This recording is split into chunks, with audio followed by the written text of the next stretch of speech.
Good evening.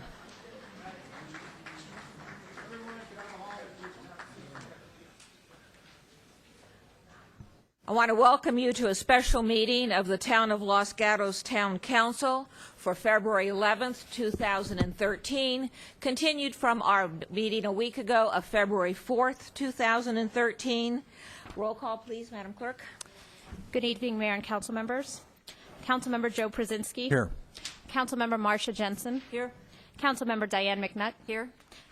Vice Mayor Steve Leonardis. Here. Mayor and Chair Barbara Spector. Here. If you'll all stand and join me in the Pledge of Allegiance.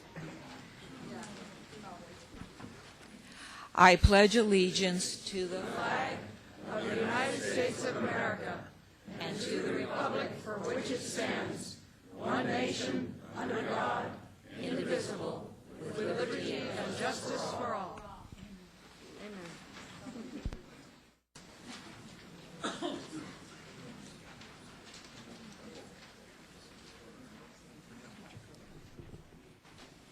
Given that this is a meeting continued from our meeting of last week, let me go over with you the process that we will be following. We will begin by hearing from those speakers who submitted cards last week, but who I wasn't able to call upon by midnight when we adjourned our meeting. After we hear from those people, we will then move the focus to the council, who will begin by asking questions, if any, of staff. And following those questions of staff, we will have discussion and motion by the council members. All right, now, our first speaker, Matt Strickland. Matt Strickland. Next speaker, Ivan Shadwick. Ivan Shadwick.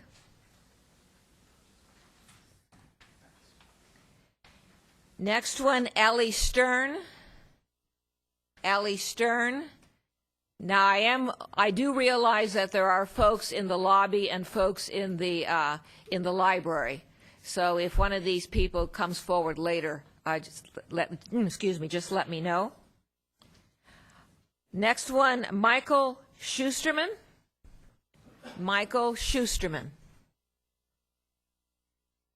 Not coming forward. Next, Lawrence J. Cosden. Lawrence J. Cosden. C-O-S-D-E-N.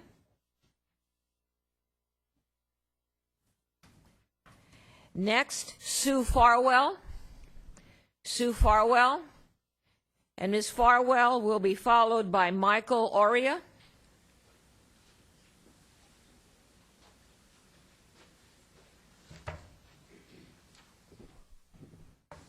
Wow. Good evening, Sue Farwell. I am a resident of Los Gatos, and I'm here to talk about the land use issue for Templar Sports. I have worked with the town staff, the Planning Commission, and the Town Council for the past 21 years on many varied land uses in both the Central Business District and residential zoning and planning policies. I've agreed and disagreed with the town's current and past policy on retail and commercial land use and on many of the town's decisions concerning these policies. Never have I felt that our staff, our Planning Commission, or our Town Council has acted with disingenuous intentions. Many residents of Los Gatos have never been to the Planning and Building Department. I assure you that the process the town follows is very clear on procedure for a certificate of use and occupancy and a business license. There is no gray, just black and white.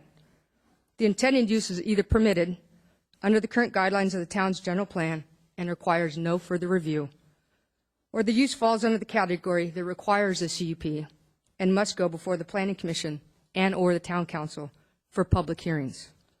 It is not up to the staff or the members of the town council to arbitrarily demand a public hearing for a permitted use, even if this is polarizing and controversial. I take offense that there has been accusations against the planning staff and the chief of police by members of our community.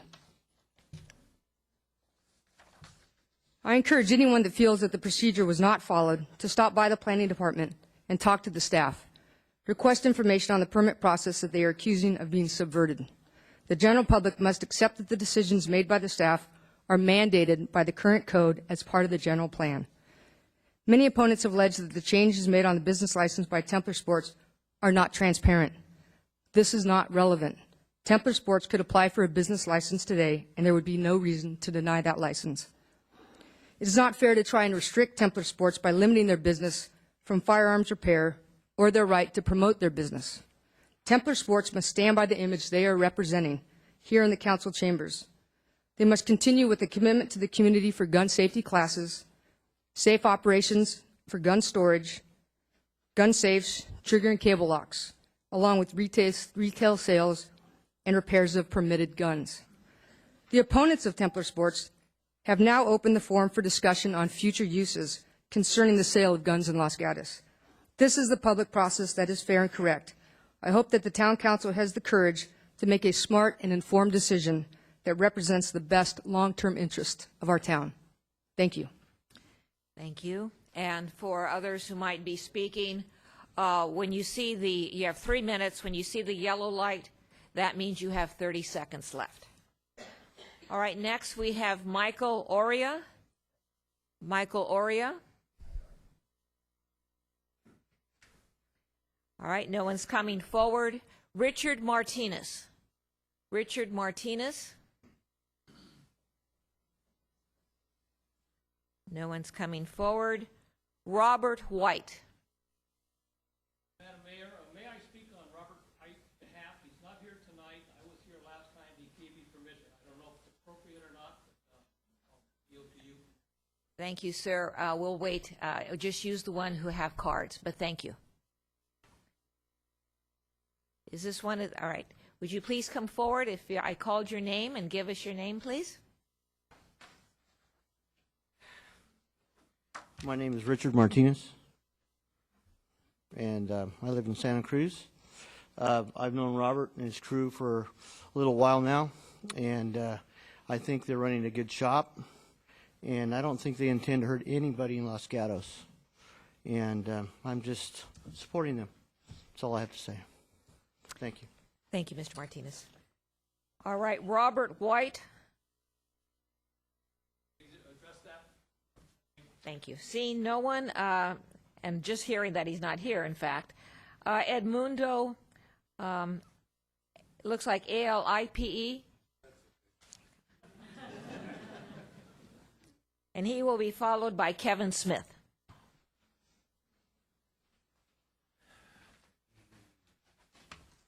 My high school coach couldn't get it, and he was Hispanic, so I'm not going to push it. This has been an interesting event. This has been an interesting event, an important event. I mean, this is all about the rights of people and the rights of opinions and the rights of a city. But I think there's a bigger picture here. We're putting a lot of emphasis on the store and how it's going to affect in a negative way, but leaving out the positive that it has. And some of it has been said. The lady before said it perfectly. The issue of people is probably more important than the issue of the selling of the guns, because we have hearts that are just lost out there and just can't deal with life, whether it's drugs, alcohol, loss of everything. We have children we need to bring up. A lot of people have said children's safety. Is that what it's all about? Partially, yes. We've gone through the process of the permits, not informing, all the other stuff, due to the fact that we just don't want the gun shop here. But the gun shop can be a positive aspect of the community used in a positive way. No one wants to see violence. No one cares to see violence. I mean, it's an ugly thing. But we also have the ability to also use that in a positive way. And I believe the gun shop can do that. Teaching respect to our kids, is probably more important than walking by a gun shop and saying, that's evil. Because when you teach them respect, they'll walk by it and say, I need to take care of that in a positive way, and respect it in a positive way, in every aspect of our lives. Mental illness is not really the problem, it's how we got there. I mean, we've heard all this about mental illness, and it's a big problem. But how did we get there? Broken families, broken homes. You got dozens of excuses. But that still doesn't put the gun shop as the evil one in the equation. How do you fix that? That's a tough one. And it's much more work than just permitting the gun shop. And I believe that the gun shop can be a positive influence in the right way, and I think they're going about it the right way. The city council also needs to look at that in the right way. I mean, a gun is only wielded by the person that is using it, such as a knife, such as anything else. I grew up in L.A. I've never served in the military, but in my junior high school, we had 6 shootings and 5 stabbings. Graduated in 77. High school, 5 stabbings, 6 shootings, 77. Didn't miss a day of class, was never tardy for class, and you know what? It's been going on ever since, and it's all broken families. When you fix that, the issue of the gun violence, the issue of the ugliness, it'll go away. But you can't just captivate it on the thing. Thank you. Thank you. Alipe? Did I get it right then? Alipe? Is it Mr. Alipe? Oh, Alide, A-L-I-R-E. Oh, it's a D-E. Okay. Yes. Get your handwriting, too. Thank you. All right, Kevin Smith. Noting that no one is coming forward. Excuse me. C. Jeffrey Stanley.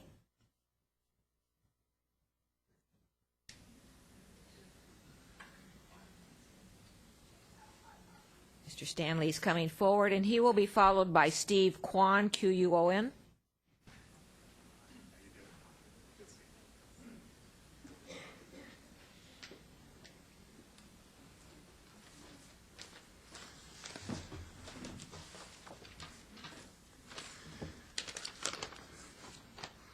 Good evening, Town Council and Madam Mayor. My name is Jeffrey Stanley.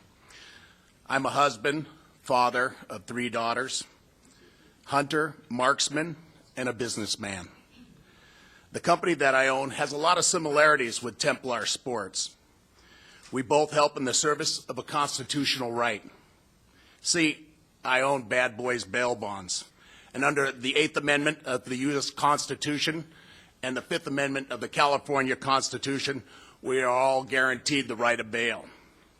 Some time ago, the city of San Jose set a moratorium on bail bond companies in the downtown area. The reason people were opposed to bail bond agencies were because of their lack of knowledge of our industry. Bail is dictated by the state and governed by the Department of Insurance. Without bail companies, jails become overcrowded, convicts are released early, and inmates are released on their own recognizance without any accountability. You may be unaware that crime rate around bail agencies is one of the lowest in San Jose, and property values held better than the rest of the city. You see, we do provide a very important constitutional right, and without these, we are less safe. Templar Sports offers more than service and products to our community. It allows access to a right. Taking away rights or restricting any of our rights will adversely affect us as a free society. Thank you, Council. Thank you, Mayor. Thank you. Steve Quan. Mr. Quan. Seeing no one coming forward. Deborah Chin. Ms. Chin, Deborah Chin. Not coming forward. Patricia Enstrom. And Ms. Enstrom will be followed by Sharon Cunningham.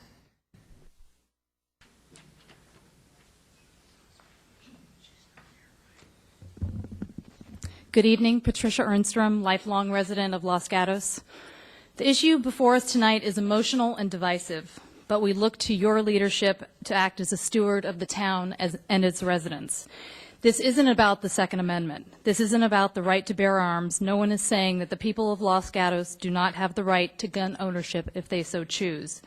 The issue is whether or not this is the right type of business that belongs in Los Gatos. Unfortunately, the lack of process has shown a complete disregard for the citizens, both for and against. I've watched these council and planning commissions proceedings for decades. I've heard why a restaurant in town was banned from having any kind of dancing at their location. I've heard people plea to have outdoor seating at restaurants, or current business owners being threatened to be shut down because they had one too many hairstylists at their salon.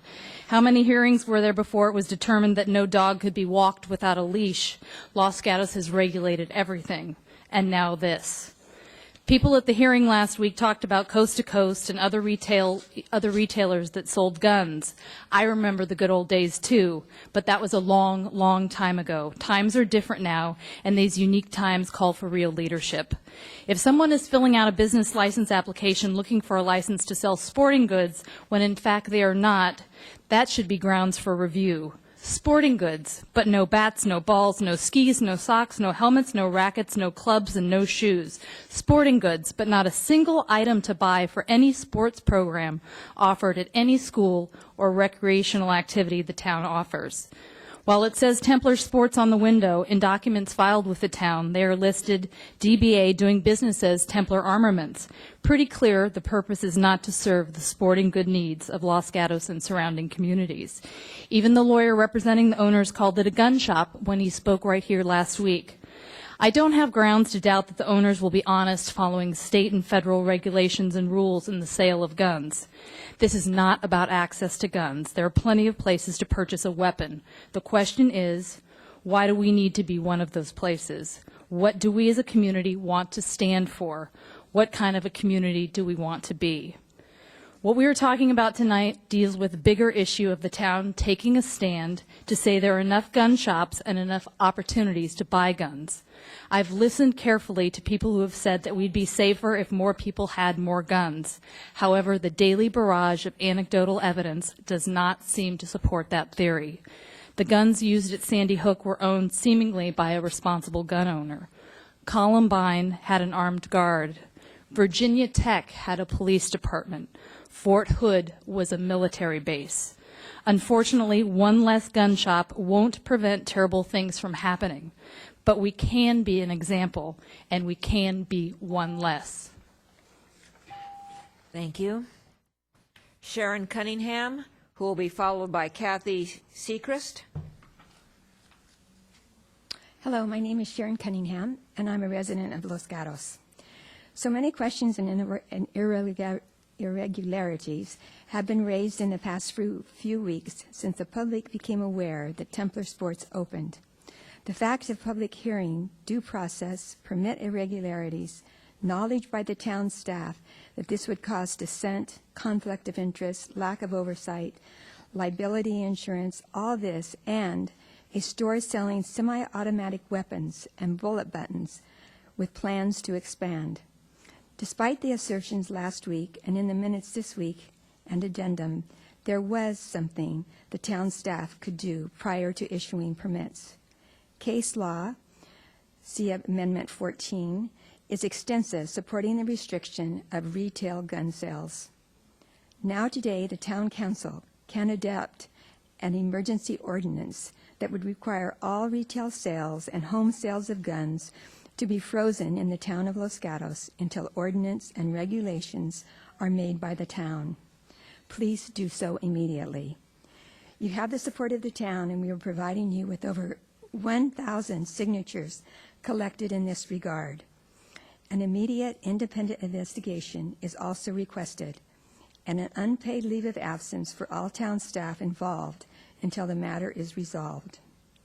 We are also asking for an immediate deliberation in this matter so that this redundant dialogue is brought to a close. Thank you very much. Thank you.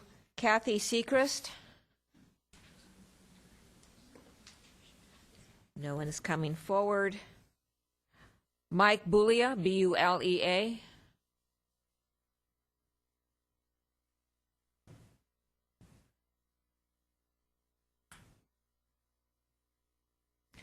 You'll be followed by Candace Stanley.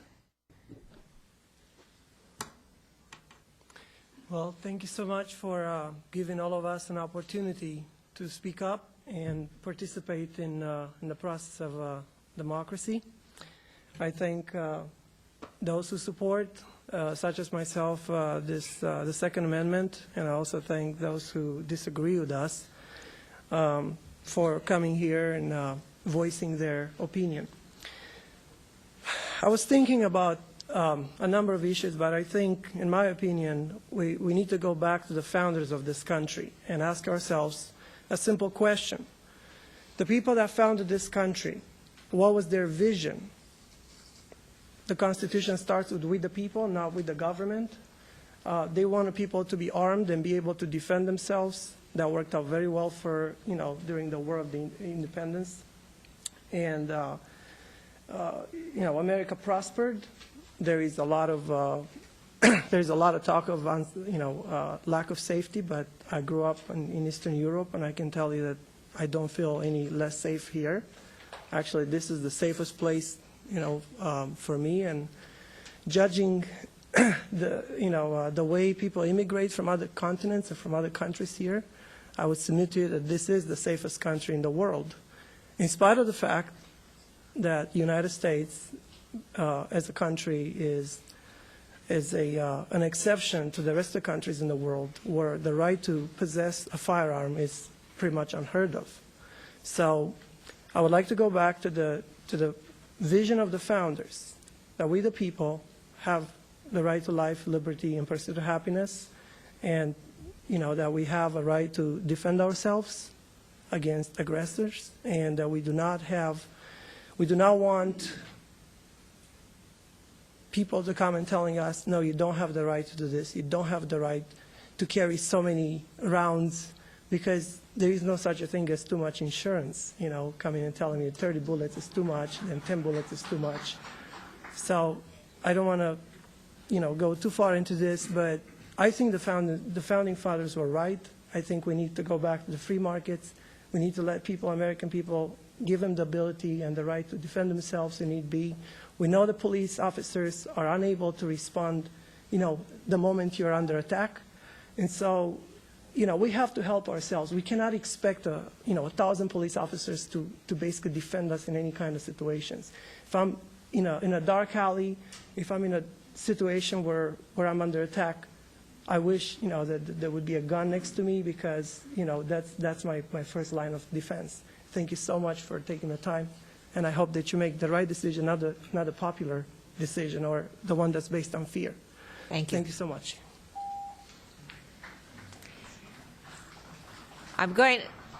For those of you who weren't here last week, I want to remind you that just as I expect this council to listen to everybody who speaks and give them their attention, I do also expect that of the people in the audience.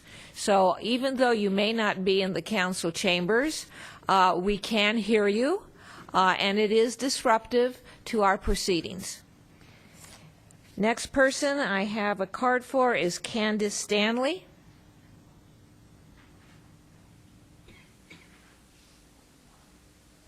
No one's coming forward. I have Cameron Stanley.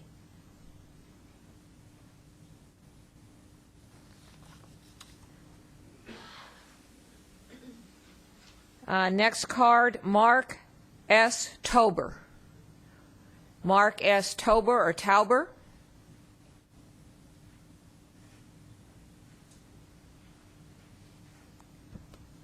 All right, no one's coming forward.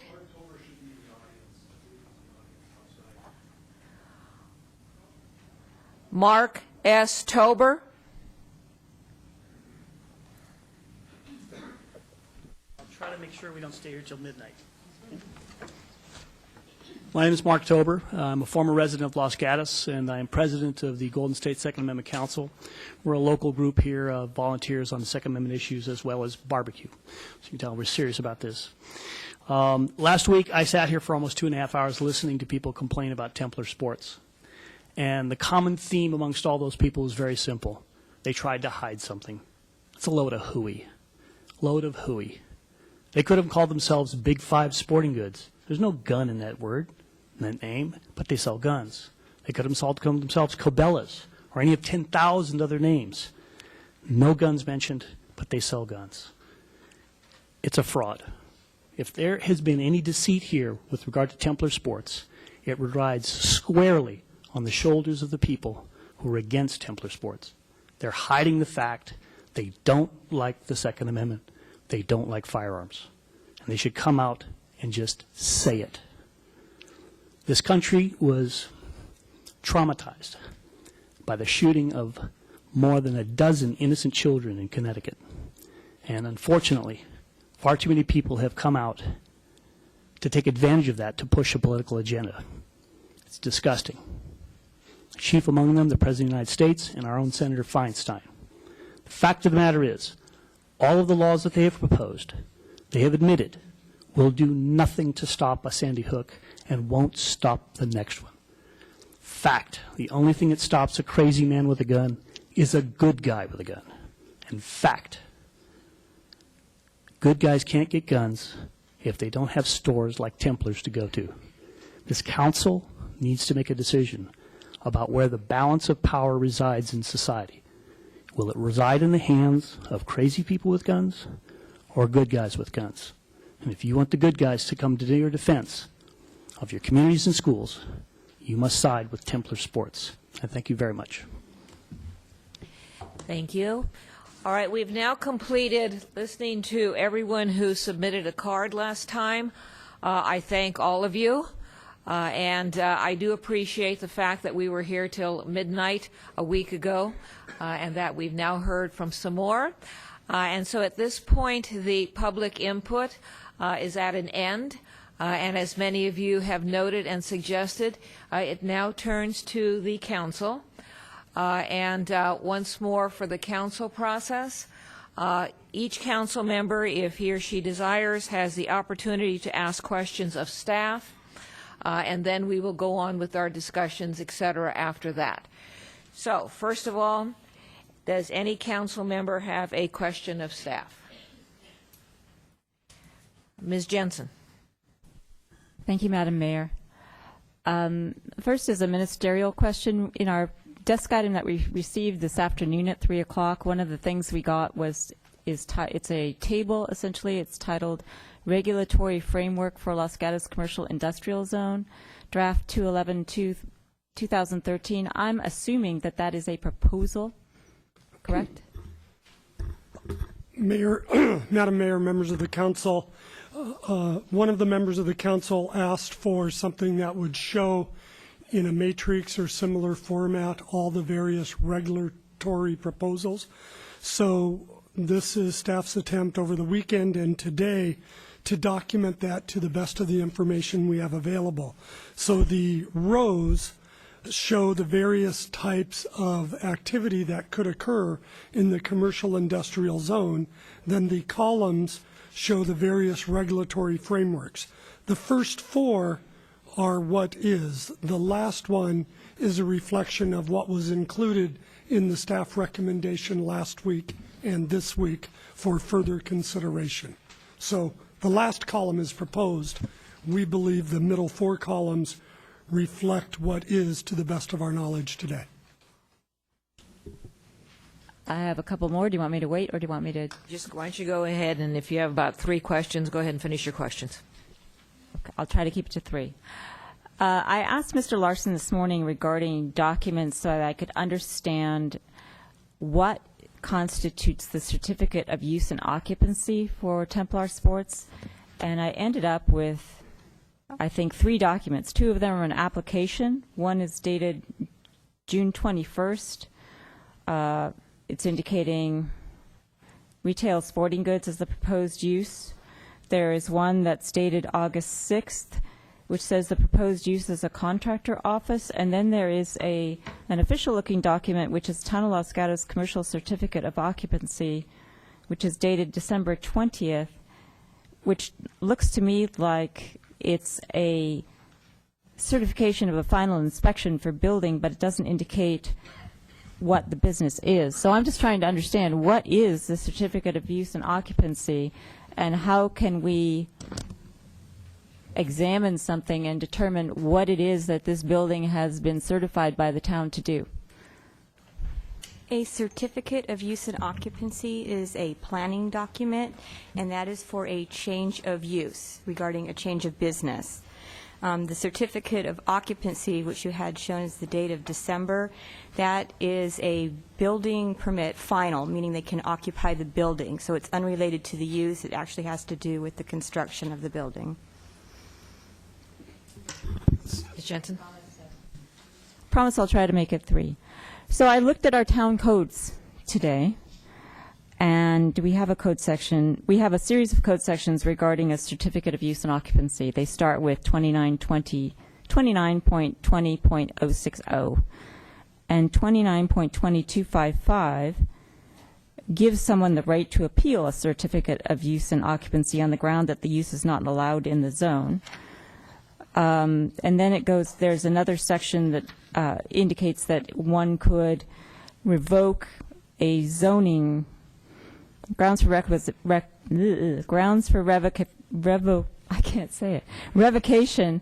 of a zoning approval.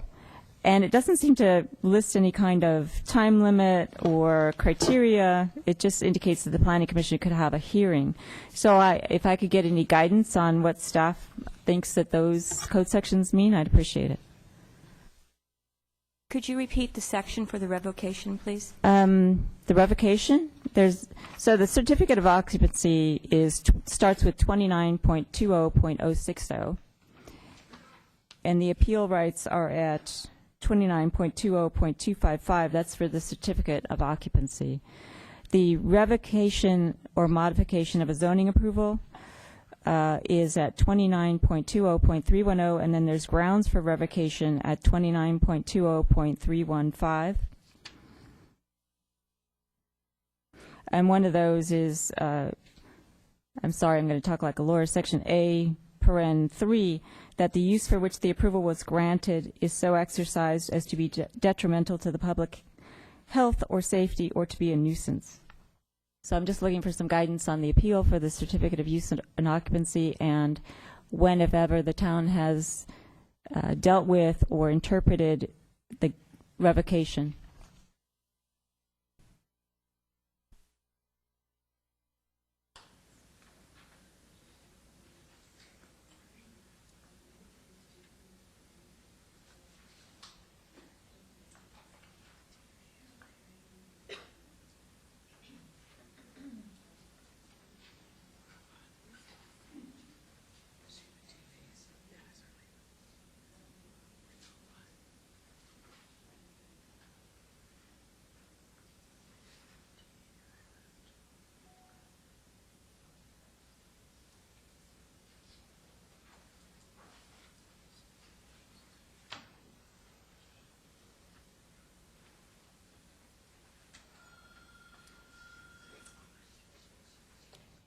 Ms. McDuff, did you have a question or is pending? You know, this is very difficult when none of us are going to be able to look at this. I wonder if we have a Wi-Fi connection in here, if we could put the town code up on the screen, since it's a searchable database, and we could all see.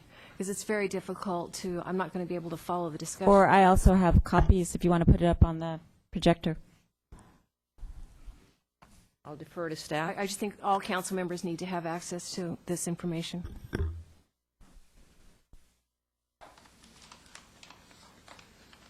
That's acceptable to the mayor if the staff wants to put it up.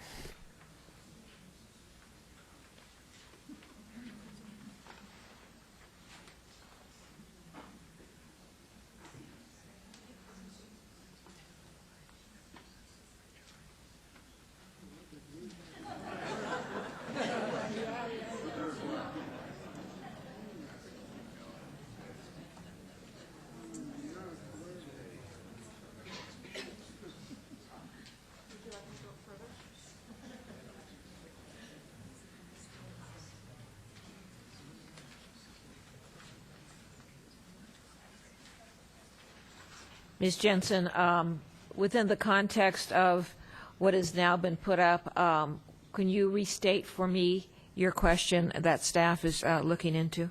My question is whether this process has ever been, to the staff's knowledge, used in the town, and if there's any interpretation that the town has had or the staff has regarding the grounds for revocation, in particular A3, that the use for which the approval was granted is so exercised as to be detrimental to the public health or safety or to be a nuisance.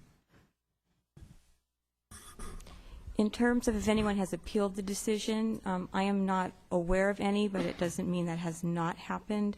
But I've been here almost 30 years, and I don't remember that.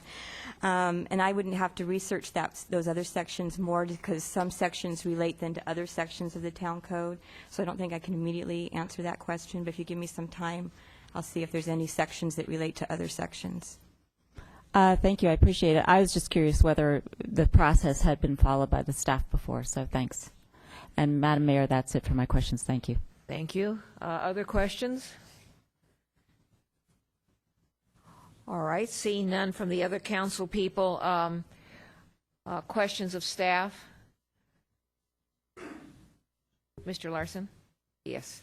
Are you going to respond, or are you going to listen to my question? We're responding to pieces since we didn't have the code sites before to research.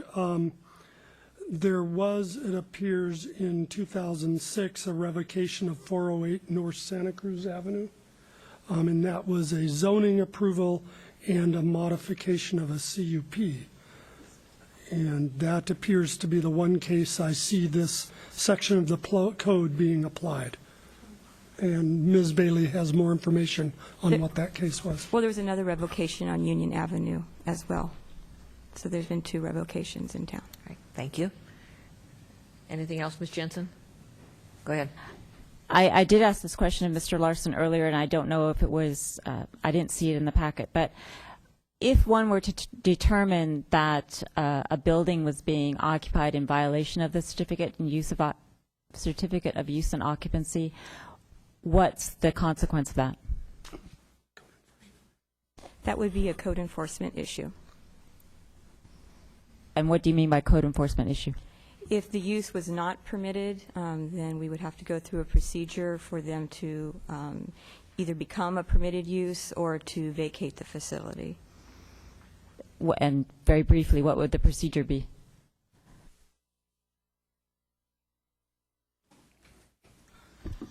An administrative citation is issued, which gives the person who's violation of the code an opportunity to cure or to go through a process that includes appeal and others, and ultimately I believe it can go to court action as well. So generally on code enforcement matters, the town's goal, as directed in the policies by the council, is to achieve compliance and not intended to be for punishment.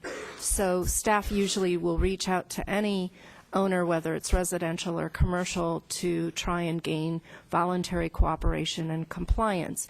If that is not achieved in a reasonable time frame or can't be achieved because the use is inconsistent or not allowed, then as the town manager and planning manager indicated, there are varying degrees and different processes that can be utilized to try and gain voluntary compliance to either remedy the situation or vacate the building, including administrative citations or actual court proceedings if necessary.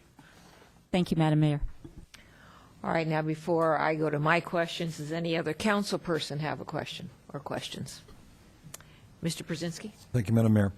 This is a question for the attorney. What is the procedure if the council were to request an operating agreement after the fact? And I'm assuming that this would be something to be discussed in whatever motion we have at the end of the meeting. But just kind of clarify for me, what grounds would we have to request the development of an operating agreement with a business that is currently operating legally in the proper zone? one of the initial staff recommendations from the planning department was to try and gain a voluntary operating agreement with the current owners of Templar Sports. As the council may recall, starting in about 2010 on certain uses in the downtown area, primarily bars or restaurants, that had conditional use permits. As part of the use permit requirement, the council established a criteria to include a operating agreement so that the planning department and the police department could work with the owners of a business to ensure that the day-to-day operations that aren't really governed under land use could be discussed and negotiated and arranged so that it would be consistent with the needs of the surrounding neighborhood and surrounding businesses. What staff had suggested for council to discuss tonight is the possibility, while not a requirement, can't be mandated, but to explore and, if interested, discuss and direct staff to approach the owners of Templar Sport to see if they would be willing to sit down with the various departments of the town, address the issues that the community has raised with respect to these proceedings, and in any way voluntarily agree to abide by certain rules or regulations that address some of the concerns of the community. The process, if the council wants to discuss it, would be to discuss it tonight, direct staff through the town manager to reach out to Templar. There were early indications in a letter from Templar's attorney, as well as representations at the last meeting of council last Monday, that they were willing to talk to town staff. And again, if it's the council's pleasure tonight to discuss that issue and direct staff to explore those options, that's certainly something that staff could reach out. Can't be required, can't be imposed or mandated, but certainly could be explored. All right, anyone else? Mr. Vice Mayor? Thank you, Mayor Spector. Over and over again in staff's correspondence, we hear the terminology discretionary or non-discretionary in regards to licenses. Can you explain for the people what is meant by that this act is non-discretionary, that we will give out a license to whoever asks for one? I'm not usually the one at these meetings taking the mic, but for some reason I seem to be utilizing that tonight. Discretionary permits are any permits that require a decision-making body, like a council, planning commission, design review committee, a historic preservation committee, any of the various committees or commissions established by council, where that decision-making body exercises its judgment prior to any approval, and those approvals are required under the town code or rules and regulations. Depending on the specifics of any given application, discretionary permits may be approved, conditionally approved, or denied. In contrast, ministerial permits are those types of permits which are set up already in the town code, whereby all that's required is conformity with the ordinance before approving that permit or application. We've given the example of a business license, which isn't even a permit. It is a tax that, if under the code in Chapter 14 of the Town Code, if you fill out the application and provide the information that's required in the Town Code, then the staff doesn't have any discretion. It doesn't go to any decision-making body. If you meet the requirements that are set forth in the Town Code, pay the tax, then you get the issuance of the license. Mr. Vice Mayor? Based on your description, what would prevent anybody who possesses a current retail designation use certificate from getting language added to their license upon request, valid for firearm sales?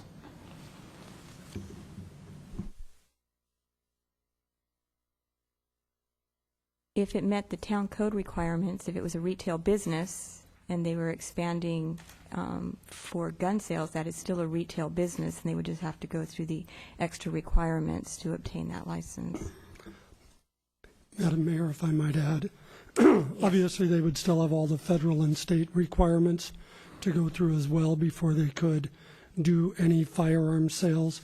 And we've had at least a half dozen firearms retailers in town in the past, 2 to 3 of them within the last decade. So the business license denotation does not in any way supplant or supersede federal or state requirements, which take precedence. Obviously, the recommendations we've made to the council tonight would be to consider and bring back for your action changes to that for the first time in the town's history. Further questions? Go ahead. Thank you. So previously, the firearms licenses that we've issued had language on them that said valid for retail sales of firearms. As I explained in the staff addendum, we changed our business licensing system in 2008, and only those business licenses that were active from 2008 to 2009 carried forward. So I can answer definitively for firearms retailers that existed solely before 2008. Since then, there have been a number, and I might ask the director if he has additional information. There was an e-commerce site. There was a couple home occupations. The information provided to planning staff in August identified that state law requires a firearms retailer who has a state and federal license to have one of 2 documentations from the town, either a notation on the business license or a letter that says there are no local firearms regulations. The end result is the same, that there's no control by the local town under our local ordinances for firearms sales currently in the town of Los Gatos, or ever as far as we can tell. You have further questions? I'll stop there for now. Thank you. All right. Then let me circle back to myself. I know that the matrix that you prepared was in part in response to questions I've asked, but I just need to go through this. I'm trying to get understanding of what Templar is allowed to do at the current time, and in going through the paperwork that we have, this is what I understand, so just let me know if I'm wrong, that they can sell gun and gun components, that they can repair guns and gun components, they can manufacture guns and gun components, and they can do training. Is there anything that I've left out, or is there anything in that list that is inaccurate?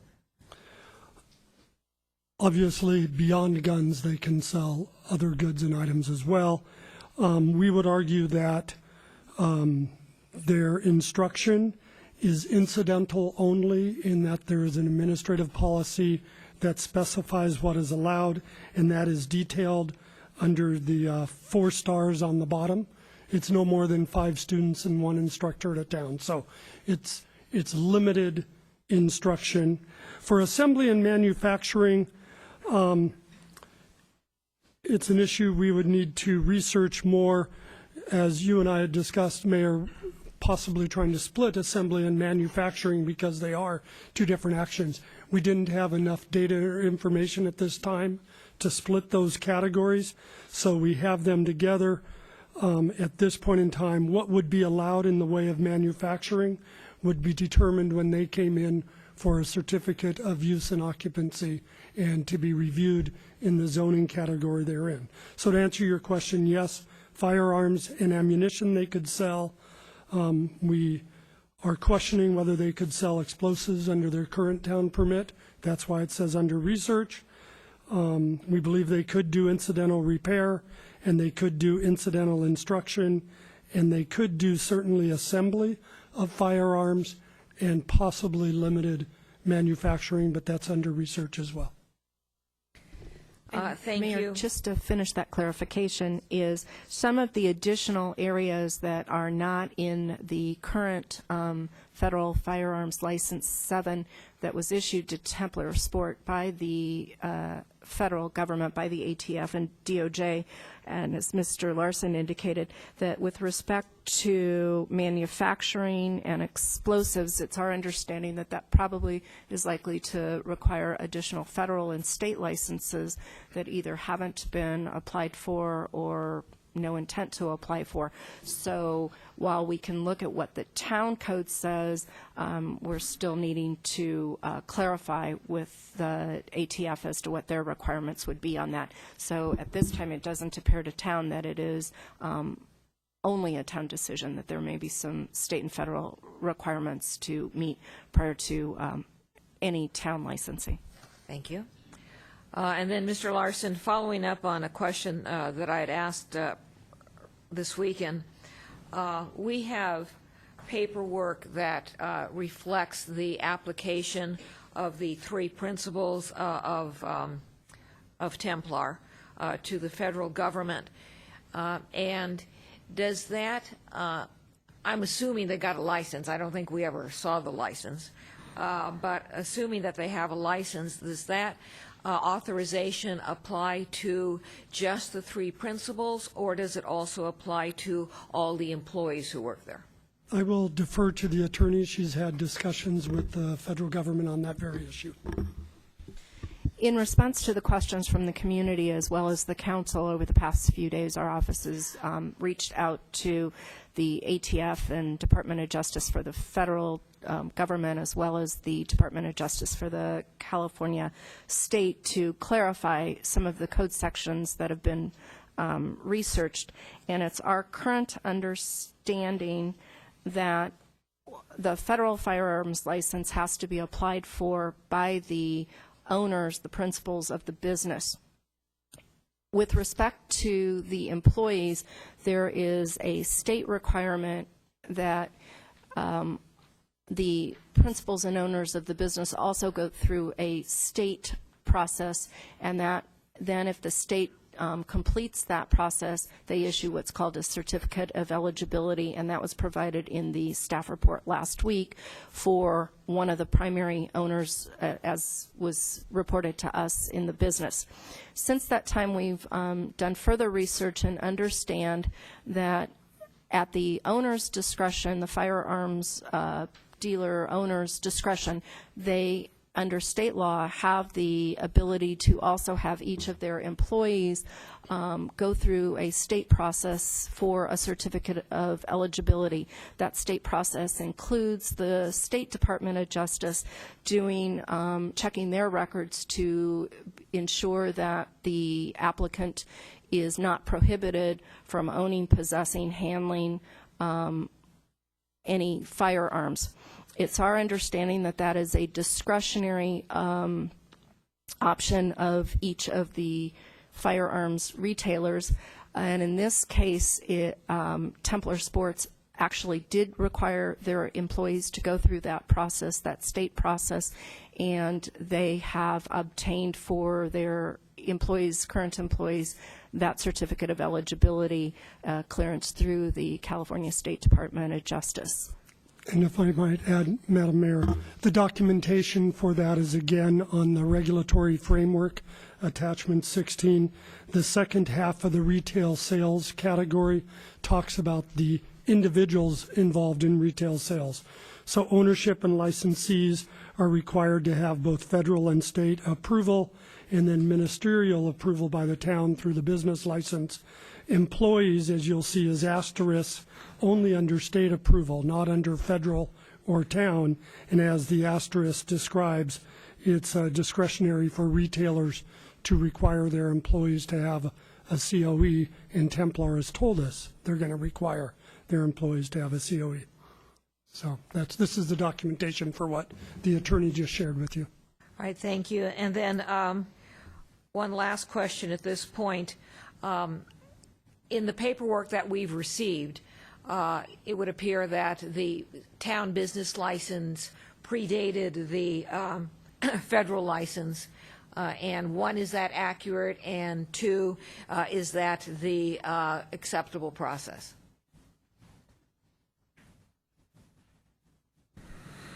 As has been explained by the attorney, the business license is a tax. It's not a license, and if a business wants to come in and pay their tax early, they can certainly do that for their intended use. However, that does not supplant regulatory requirements, be it federal, state, or planning. So the business cannot operate until all of the requirements are met. And in fact, as noted in the detailed chronology, Templar, like many businesses in town, paid their 2013 business license fees in December. November and December is when most of our renewed business licenses are paid, but they're not active and used until 2013. And in fact, they're mailed out the first week or second week of the new year. And I would ask to the Finance Director if there's any elaboration on that point. I'm Steve Conway, Director of Finance. We received approximately 4,000, Madam Mayor, 4,000 business licenses are processed annually. Templar Sports that transaction was handled as all of our transactions. Applicant brings into the counter. We refer it to Planning Department for any approvals. If those approvals are made, then our process, as it stands right now, is to many businesses receive same day. I'd say the majority of ours same day or the next day approval on business licenses. As the manager stated, it's a tax, and we do not turn down revenue for the town, but we are not a regulatory function in that regard. Thank you. I have no further questions. Any other council person? Ms. McNutt. Thank you, Mayor. One of the questions that we asked the staff to provide over the last few days is more information about moratorium, what the possibilities are, what the process is, and so on. Since we have not had a staff report on that, we just have the written report. I wonder if you could go through it very briefly so that the public is aware of what's involved. We did provide a brief reference in the addendum for tonight's council meeting that was distributed to council and the public on Friday, but there are legal nuances to the moratoria, so we would like to ask the attorney to provide more detail as requested by the council. Generally in California, law allows temporary moratoriums for land uses for any future uses. Under California law, the moratoriums are adopted for generally to preserve the status quo, not to look backwards and try and apply them retroactively. So in this situation, one of the options that council would have tonight to discuss is not with respect to any existing business, but whether or not they wanted staff to review and research and bring back any temporary moratoriums for any new uses related to firearms, whether it's the retail sales of firearms, whether it's the future manufacturing or the retail sales of explosive devices, or any of the other issues that the community has raised about going forward. So staff, council could direct staff to look at that and bring back a temporary moratorium to prohibit on a temporary basis until the council had time to review and study the matter further any new uses. And Madam Mayor, if I may, the key line from the staff report is moratoria may be adopted to address temporary prohibitions of new uses that may be in conflict with the contemplated zoning proposal that the town council plans to study.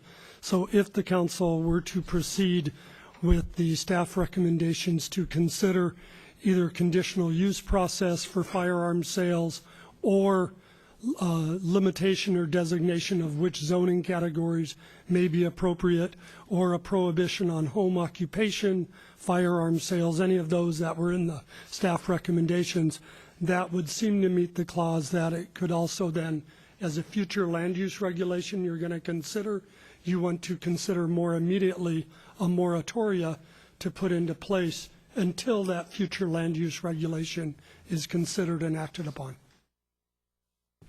Thank you. Ms. McNutt? All right, further questions? Okay, Ms. Jensen. Sorry. One is a follow-up to the mayor's question regarding the matrix. I think I understood Mr. Larson to indicate that under current town code, that by obtaining a business license, which has been described as a tax, that Templar can sell firearms, ammunition, repair firearms, and manufacture. Am I correct in my understanding of what was said? We said we thought assembly and manufacturing is an issue to be considered. And I should highlight again, repair, instruction, assembly, manufacturing are all incidental, with retail being the primary use. Follow-up? So when I look at the various applications, licenses, and the minutes from the Development Review Committee, I don't see that discussed. So if I were a resident of the town or resident from out of town, how would it be that I would determine that that business was now able to engage in those activities, and how would I determine whether they were doing something that was not allowed under their certificate of use or their business license? Before asking Ms. Bailey to elaborate, I just wanted to clarify the DRC, the Development Review Committee, did not look and was not prescribed to look at use at all. Their only role was to look at architecture and site. That was the sole application that came to them, was architecture and site for minor exterior modifications. As for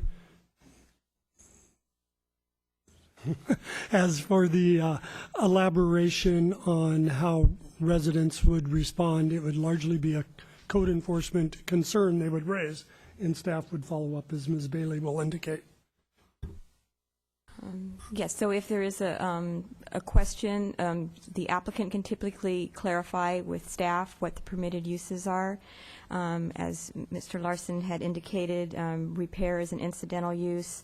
The small classes is an incidental use, and the small scale assembly, because it is a light industrial zone, so those are permitted uses in a light industrial zone. It's a commercial industrial zone, so those are permitted uses there. And then we do react on neighborhood concerns if somebody has a question.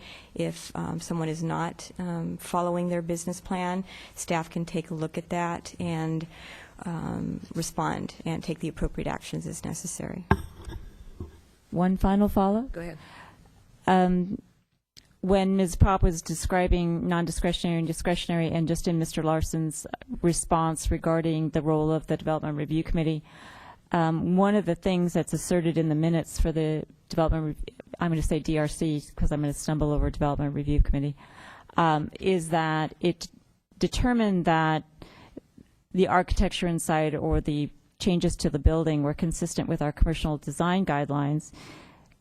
But the commercial design guidelines also say, for example, that they are there to protect property owner investments by discouraging inappropriate adjacent development and to ensure that new development shall be sensitive to its location adjacent to residential neighborhoods.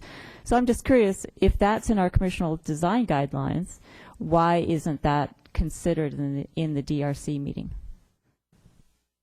When you're referencing development, are you referencing the use, or are you representing new development in terms of architectural changes? I just took that out of the purposes for the LM zone from the commercial design guidelines. Okay, the commercial design guidelines is for developments. That means new construction and alterations. It does not deal with the actual use.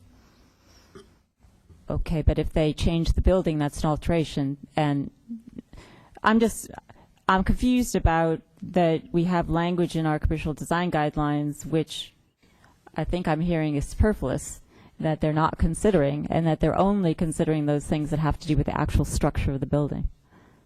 It does look at the neighborhood, and if you look at the LM zone has its own commercial design guidelines, And the intent of the LM district guidelines is to provide flexibility for the retention of light industrial uses. So that in looking at the commercial changes out there, we are looking at maintaining a light industrial type neighborhood, the character there. So we wouldn't be making alterations to make it look like the C2 zone, which is the historic downtown area. And so it's supposed to maintain the small-scale, low-key character of the district. So we did take that into consideration in looking at the exterior changes. Thank you, Madam Mayor. Mr. Brzezinski. Thank you, Madam Mayor. I'm going back to the moratorium issue. In your advice document to us dated February 8th, Madam Attorney, you talked about the following, and I'd just like a clarification for our purposes.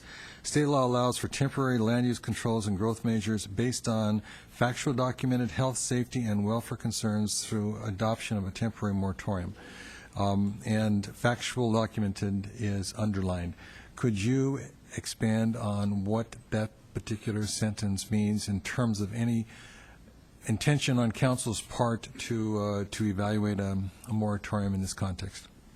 In general, if the council were to discuss and direct staff to bring back a moratorium for future, a temporary moratorium for future firearm uses, then staff would need to do the requisite research and study to bring back sufficient evidence that would support any council findings that there's a reason to adopt a temporary moratorium. For example, that when this council and many other communities looked at medical marijuana, when staff brought back a temporary moratorium, they brought back studies and other documents that were available to support the need to prohibit them on a temporary basis until the council could study future land uses and adopt those permanent regulations. So all that the staff was intending is to remind council is that any moratorium requires a legislative findings, just like you make on any other land use matter, and staff would be, it would be incumbent on them to see if that kind of evidence or documents or information is available to support that type of a temporary moratorium. Mr. Brzezinski. So if I can interpret you correctly, if that were the council's intention to explore this, then we would instruct staff to provide us the requisite findings that would validate the question of health, safety, and welfare? That's correct. Thank you. Ms. Jensen. Ms. Propp, I did ask you that same question, I think Friday, perhaps. It's my understanding, and I just want to make sure that your answer is, that I understand your answer consistently with what your response to my question was, is that the support for a temporary ordinance or a moratorium can be based on, for example, testimony that we receive at a council meeting. It can be based upon anecdotal information, news reports, conflict in laws, etc. Is that correct? There are a variety of different standards, and California courts have given local decision-making bodies great discretion in how they evaluate that information that comes before them to make those legislative findings. So you are correct that there are several types of information that can be supplied to the decision makers, and in this case the council, for their consideration before adopting a temporary moratorium. Ms. Jensen. Anyone else as far as question goes? Mr. Vice Mayor. Thank you, Mayor Spector. I have a couple different questions, two totally different topics. First is regarding the license, again, that we issued on August 29th. And just looking at the federal firearms law, section 12071, says no license shall be granted by a local entity prior to evidence of a federal license being issued and a couple other documents being issued. So I was just wondering under what jurisdiction did we act to issue that license? I don't have the federal regulations in front of me, but again, under California law, for a business tax, any local agency that has adopted a code such as this council, the prior council that adopted the business tax, is that it is a ministerial process by which that if you follow the town code requirements, that you fill out the form, you indicate what your expected revenue is, what the category of operations or uses that you're going to do. It's calculated what your business tax is. You pay that tax, then the town has the obligation to issue the business tax, and in California it's called a license. It is not a discretionary permit or license that is subject to hearings or further review. Mr. Vice Mayor. Thank you, Mayor Spector. So I understand the idea behind a retail sales, a use tax license, and being non-discretionary for selling things like hats and dresses and ice cream. But when I read this federal firearms law, to me it seems like this requires a greater responsibility, that it's not necessarily just a use tax certificate, that it requires a different category, a special category, of which we don't have in the town of Los Gatos currently. So I have a deep concern that everyone in the town currently who is selling toys or hats or whatever could come in tomorrow morning and say to our clerk, could you add to my license valid for retail firearm sales? And that's very problematic to me. So I wanted to follow up on something that one of the speakers said about an emergency ordinance. Can you discuss what is involved with adopting an emergency ordinance to prevent that from possibly happening? Two questions or two comments. First, staff clearly concurs with the concern for the future as based on our recommendations to add firearms regulations to the town code for the first time. They have not existed ever in the town's history, and we're recommending to you for consideration that they be added just to prevent that on a go-forward basis. Second, the whole issue of the two mechanisms the state provides, it's not a federal government requirement, but that the state provides to document compliance with local regulations. One way is to modify the firearms license. My direction to staff will be, pending council direction, that in the future we use the alternative mechanism until new ordinances are in place that says the town does not have any local restrictions in our town code on firearm sales, because that is indeed the truth. We do not currently have any restrictions in the town code on firearm sales, and what we've proposed are changes to that. The interim step before we can bring back those code changes to you is to consider a moratoria on any new use or expanded firearm sales in the town. The attorney has described that process in writing. We described it in our staff report, and she could probably describe it again tonight. Madam Attorney? Again, as indicated, that if the council so directs, then staff would do additional study and research and bring back a temporary moratoria. It's an ordinance. It would be subject to public hearing and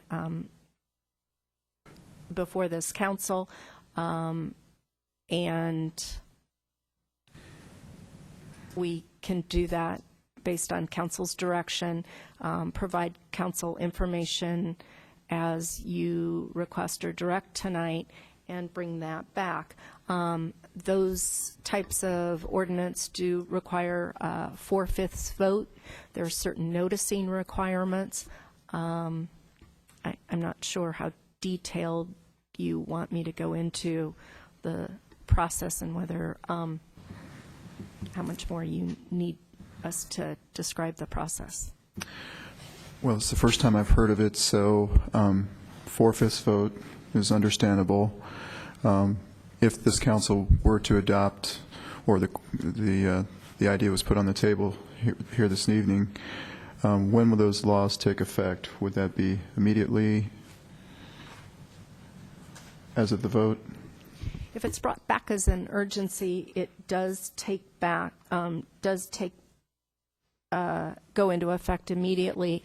The town then has 45 days in which to bring it, keep it in place until staff brings back additional information and reports to the council.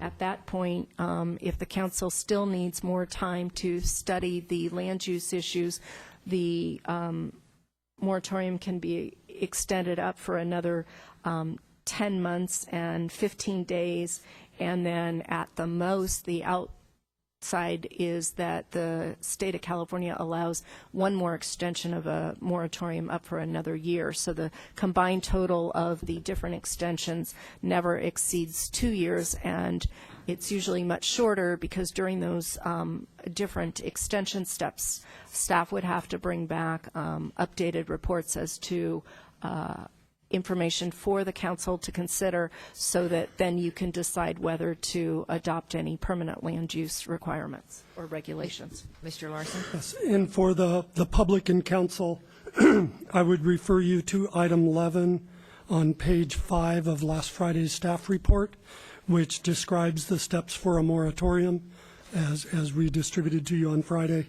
The town council did implement this process a few years ago related to medical marijuana dispensaries, and we're prepared to follow that same process tonight at your direction. Thank you. Mr. Brzezinski? Just a point of clarification.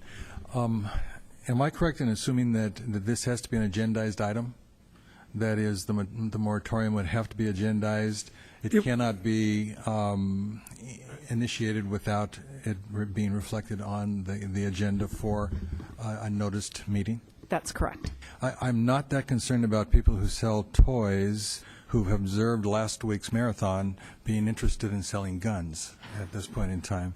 But I think that it would be very good that we clarify what the exact protocol is, so that we can move forward on this if we so desire. What we'd be looking for from council is direction to bring back to you, or to research and to bring back to you whatever documentation and factual findings. The council will have to make findings on a 4/5 vote, as outlined by the attorney, of the need and necessity for a moratorium, and that would come back to you on a duly noticed meeting following the requirements for adopting a moratorium. It's a higher bar than a typical council action. Let me follow up on that. Notice myself before the two of you. Correct me if I'm wrong. I was under the impression that besides the health, safety bases for a moratorium, that there was also one that could be put into effect if a zoning change or some kind of land use change was also pending. So if somebody could clarify that for me. The reason that council would adopt, and the conditions that they could adopt a moratorium or moratoria, if there's several areas for study, is that you have to make a finding that there's health, safety, and welfare concerns, and that the council intends to study it so that it will conform to local land use rules in the general plan or zoning code. So it's not an either or, it's a both. Thank you. Ms. McNutt. Thank you, Mayor. I just wanted to clarify for everyone on this side of the dais and on that side that as far as I'm interpreting this, we actually can take no action tonight other than to direct staff to do something or other? Because nothing has been agendized, as I understand it. Is that correct? Correct. This is to provide direction to staff to study, research, and bring back for subsequent council consideration in a duly noticed meeting. Mr. Vice Mayor. Thank you, Mayor. So the idea of that emergency ordinance doesn't apply to what Council Member McNutt just said. Is that correct? Moratoriums can be adopted in two manners. One is on an urgency. It's called an urgency ordinance, and there is one process to follow for that, and that can be done. Also requires notice at a separate meeting, and then it would go into effect immediately if it met the requirements and there was a 4/5 vote of this council. It would be in effect for 45 days until staff could bring back the next extension that would then be available for council's consideration to extend for another 10 months. The other process is that if the council can't find the urgency in which to do it, moratoria can be adopted just like any other ordinance on 10 days published notice, first reading and a second reading, and the normal process that all ordinances follow. And if I may add, Mayor. Mr. Larson. This is all state law-driven procedures. They're not unique to the town of Los Gatos. Thank you. Ms. Jensen. Are there any special noticing requirements for the emergency ordinance? I'm actually looking at it, California Government Code 65858, and it says, without following the procedures otherwise required prior to the adoption of a zoning ordinance, the legislative body, blah, blah, may adopt an interim ordinance. So I'm assuming that we need notice, but not as we would for if we were going through an entire adoption of, for example, a new zoning code related to firearm sales. So, for example, could we, if we were so inclined, could we notice could we notice a possible consideration of adoption of a moratorium for our next council meeting on February 19th, for example? Or is there some special requirement for how many days?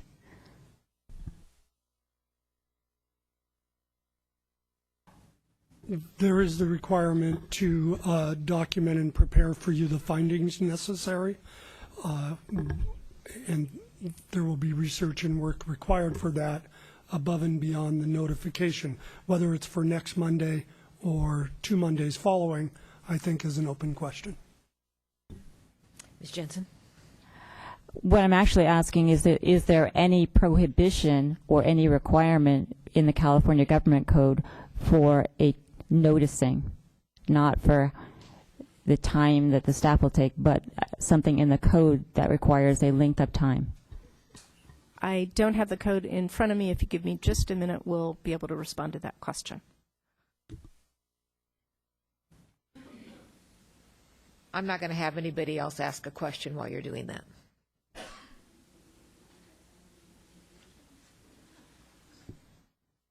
Best to fill up the space with talk. I will do that. As you might gather from what you're hearing, what is going to happen here is after we finish asking questions of staff, and obviously we haven't finished asking questions of staff, then we will get to that portion of the hearing or the meetings where we will be having discussion and giving direction to staff. As staff has indicated in response to our questions, we will be making no decisions tonight, but we will be giving direction to staff for future decisions. Mr. Larson? Yes. While the attorney is researching that question, if I could go back to one prior question with an additional comment, and it was regarding the commercial design guidelines and the architecture and site application. When you look at Section 1 of the commercial design guidelines, it deals with architecture, design, exterior. It doesn't deal with use.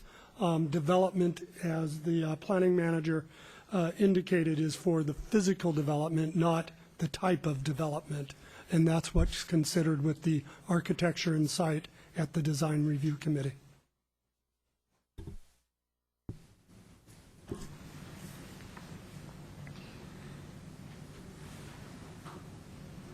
Now we are looking at you. No pressure here.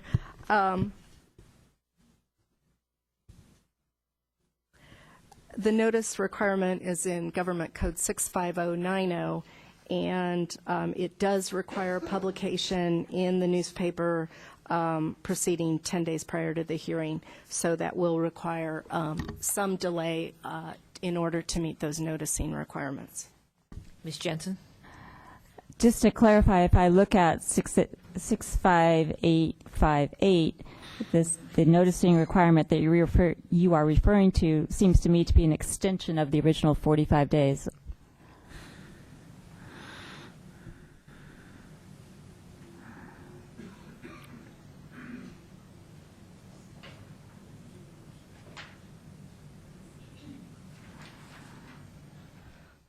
Sure. If you've got the entire code, and I don't know if you have a sheet that you might want to hand to the clerk to put on the overhead, but if you look at 65858 section B, about an interim ordinance may be adopted by 4/5 vote following notice pursuant to that same section 65090, and a public hearing shall be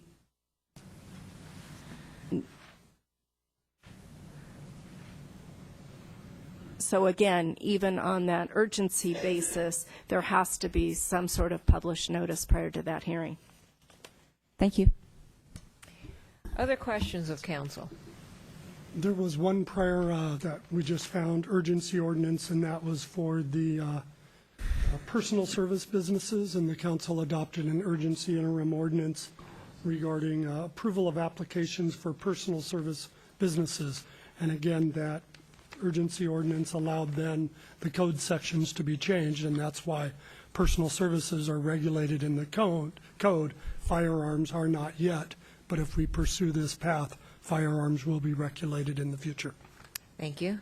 Mr. Vice Mayor, did you have a question? Just want to find out if there's any more pending firearms requests. Not aware of any. How do we know that? We have not had any inquiries All right. regarding additional businesses. Thank you.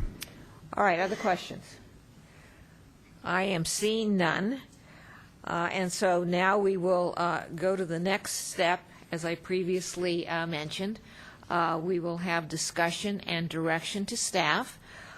Before I do that, I have a question of council as to whether or not council has a conflict of interest before we go into the discussion and direction relating to this matter. Conflict of interest defined as a financial interest, a bias or prejudice that can't be set aside, or ownership of property 500 feet near Templar. Anybody raise their hand? They have a conflict of interest? Seeing no one, we will now go into our discussion and direction to staff. Ms. Jensen. May I ask a procedural question? Are we simply going to make comments to staff regarding direction, or are we going to do this by way of motions by the council? This mayor is looking for motions for direction to staff. Does staff want to weigh in on that? Would it be helpful to have the staff recommendations on the screen for the audience as well as the council? Quite frankly, I don't care. It's okay if staff wants it. Yes, the last slide, the 5 bullets. All right, council.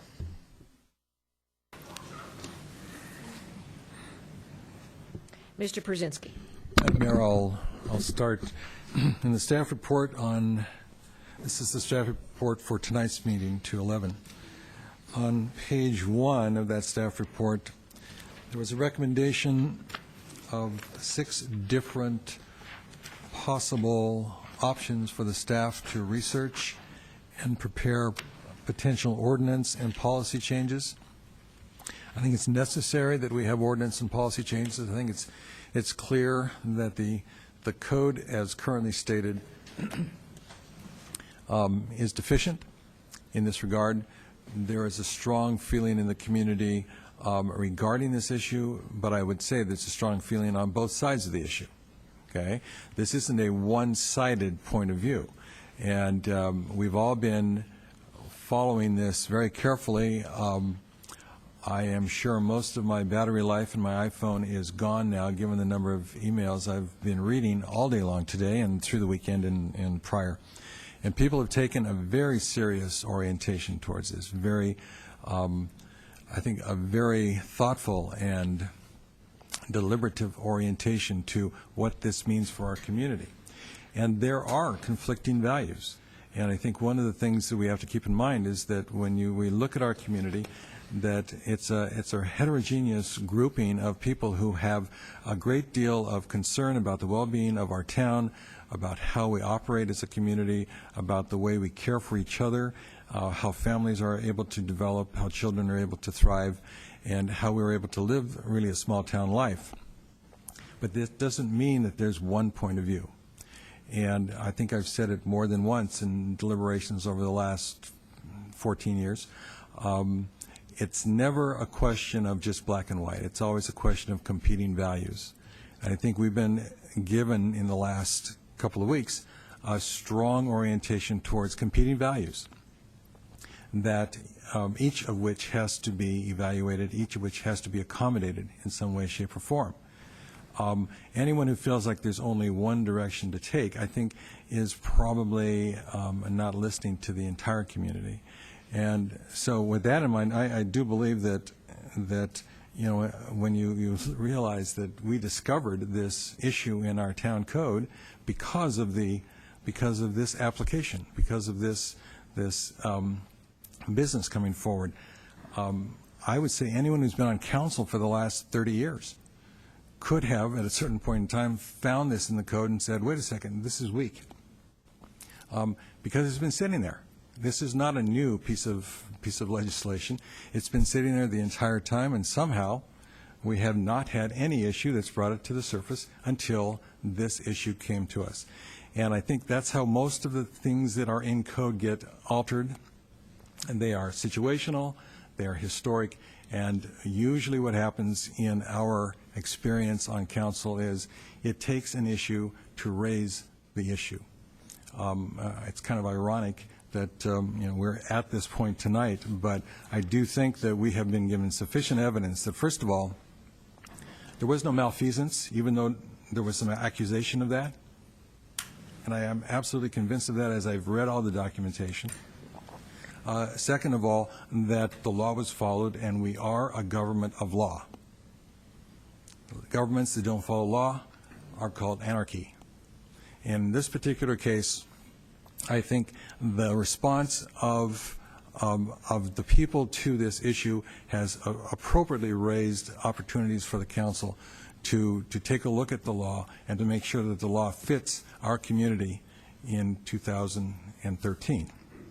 And with that in mind, I'm going to make a recommendation, Madam Mayor, and I'll make the recommendation. I could theoretically make it as a motion for purpose of discussion, but the recommendation is going to be to take those 6 items as indicated on the overhead. I'm going to suggest if you're going to do that, make it a motion and let's discuss All right. it. So for purposes of discussion, my motion is going to be to move the staff to research and prepare potential ordinance and policy changes regarding these 6 items. Designated which land uses are appropriate for sales of firearms and ammunition, require a conditional use permit for sales of same, restrict home occupation permits for sales of same, establish a police permit requirement for dealers of firearms and ammunition, require identification checks for the sale of ammunition, and require the reporting of lost or stolen firearms. That's my motion, and then I do want us to discuss. All right, we have a motion. Do we have a second? Ms. McKnight, is that a query or a second? I'm trying to think through procedurally here. Would the maker of the motion also consider including in the motion directing staff to come back with the moratorium at the next earliest convenience? I would include that. I appreciate that, that recommendation. Okay, so if the combination of a moratorium and moving forward with these looking at six new policy, then I would second the motion. Right, we have a motion and a second, and the motion includes that the staff come back with a language for a moratorium on, and I will ask the maker and seconder of the motion for new or expanded uses. That would be the intention. Yes. Seconder? All right. So now we have a motion and a second on the table for discussion. Mr. Brzezinski. I think it appropriate that we evaluate the significance of each of these in a context that allows us to thoroughly vet what are the outcomes. The motion does not assume that the outcome from staff's review will guarantee that all or any one of these is moved forward by council.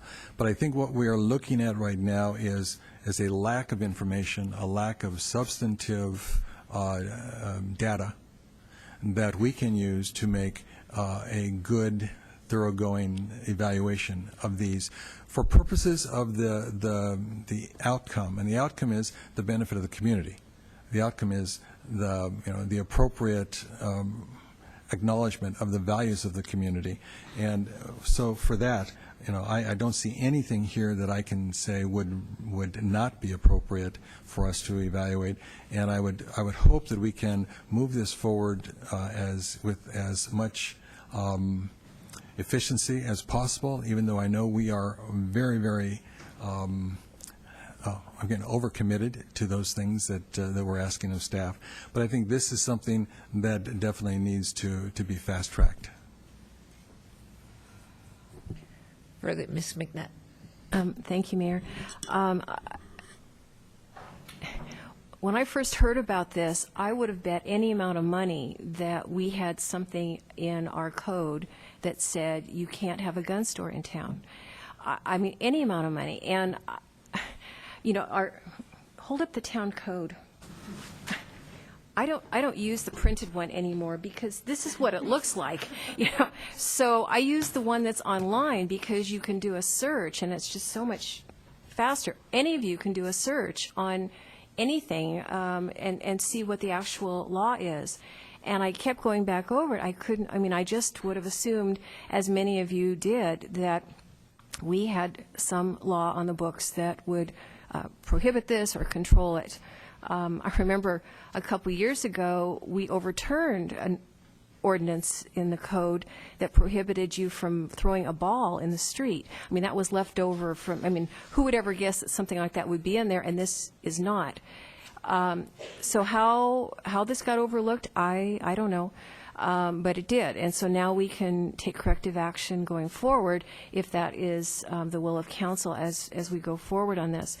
I know that it's going to be a challenge for staff to come up with the rationale for the moratorium, but I do think that it's important to give some sense of comfort and peace to the community that is so afraid right now and so emotional. And so, knowing that a toy store can't decide to add firearms or any other coming in while we go through this process of developing the new law, I think is very important. There was someone tonight who said the council has to make a decision on where the balance of power resides in this society. It's like, whoa, I didn't know the Los Gatos Town Council had that kind of power. I know we are not in a position to actually make a determination on Second Amendment rights, on gun control. There's all kinds of conversations about those going on at the state level and at the federal level.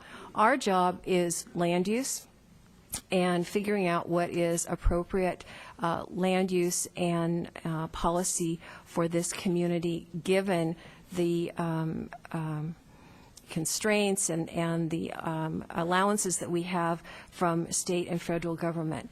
So this conversation is going to continue. I expect I will see many or most of you back here when we talk about the moratorium. Certainly as staff develops proposals for this, I know we're going to hear from many of you, pro and con, on each one of those 6 points or any others. But we have to stay focused, I think, on what our job is, and to take the corrective action that reflects what the community and the council thinks is right for Los Gatos going forward. So that's why I think this motion is a good one at this time. Further discussion. Ms. Jensen. First, I have a question for the maker of the motion and the seconder. Mr. Councilperson Brzezinski listed a number of items to consider, and my question is, are you intending that to be a non-exhaustive list? So, for example, would you include distance of a business from a park or a school, a daycare center, or a private school, etc.? That's an excellent question, and indeed, I mean, we actually have an example in our packet of a comprehensive land use and conditional use permit document, I think from the city of Lafayette, that is for our purposes. My assumption is that when we give this to staff, the expectation is that they're going to do exhaustive research. What comes of it, we will have the opportunity to pick and choose depending on whether we feel it actually is appropriate to the community. But the short answer is yes, indeed. Madam Mayor. All right. So let me then go to Ms. McNutt. My understanding was the motion that this is the 6 starting points, and there may be other elements that staff, as they're doing the research, could explore, and how you define what land uses zones are most appropriate, to me, would include proximity to other uses. So I think this is the starting point of the conversation.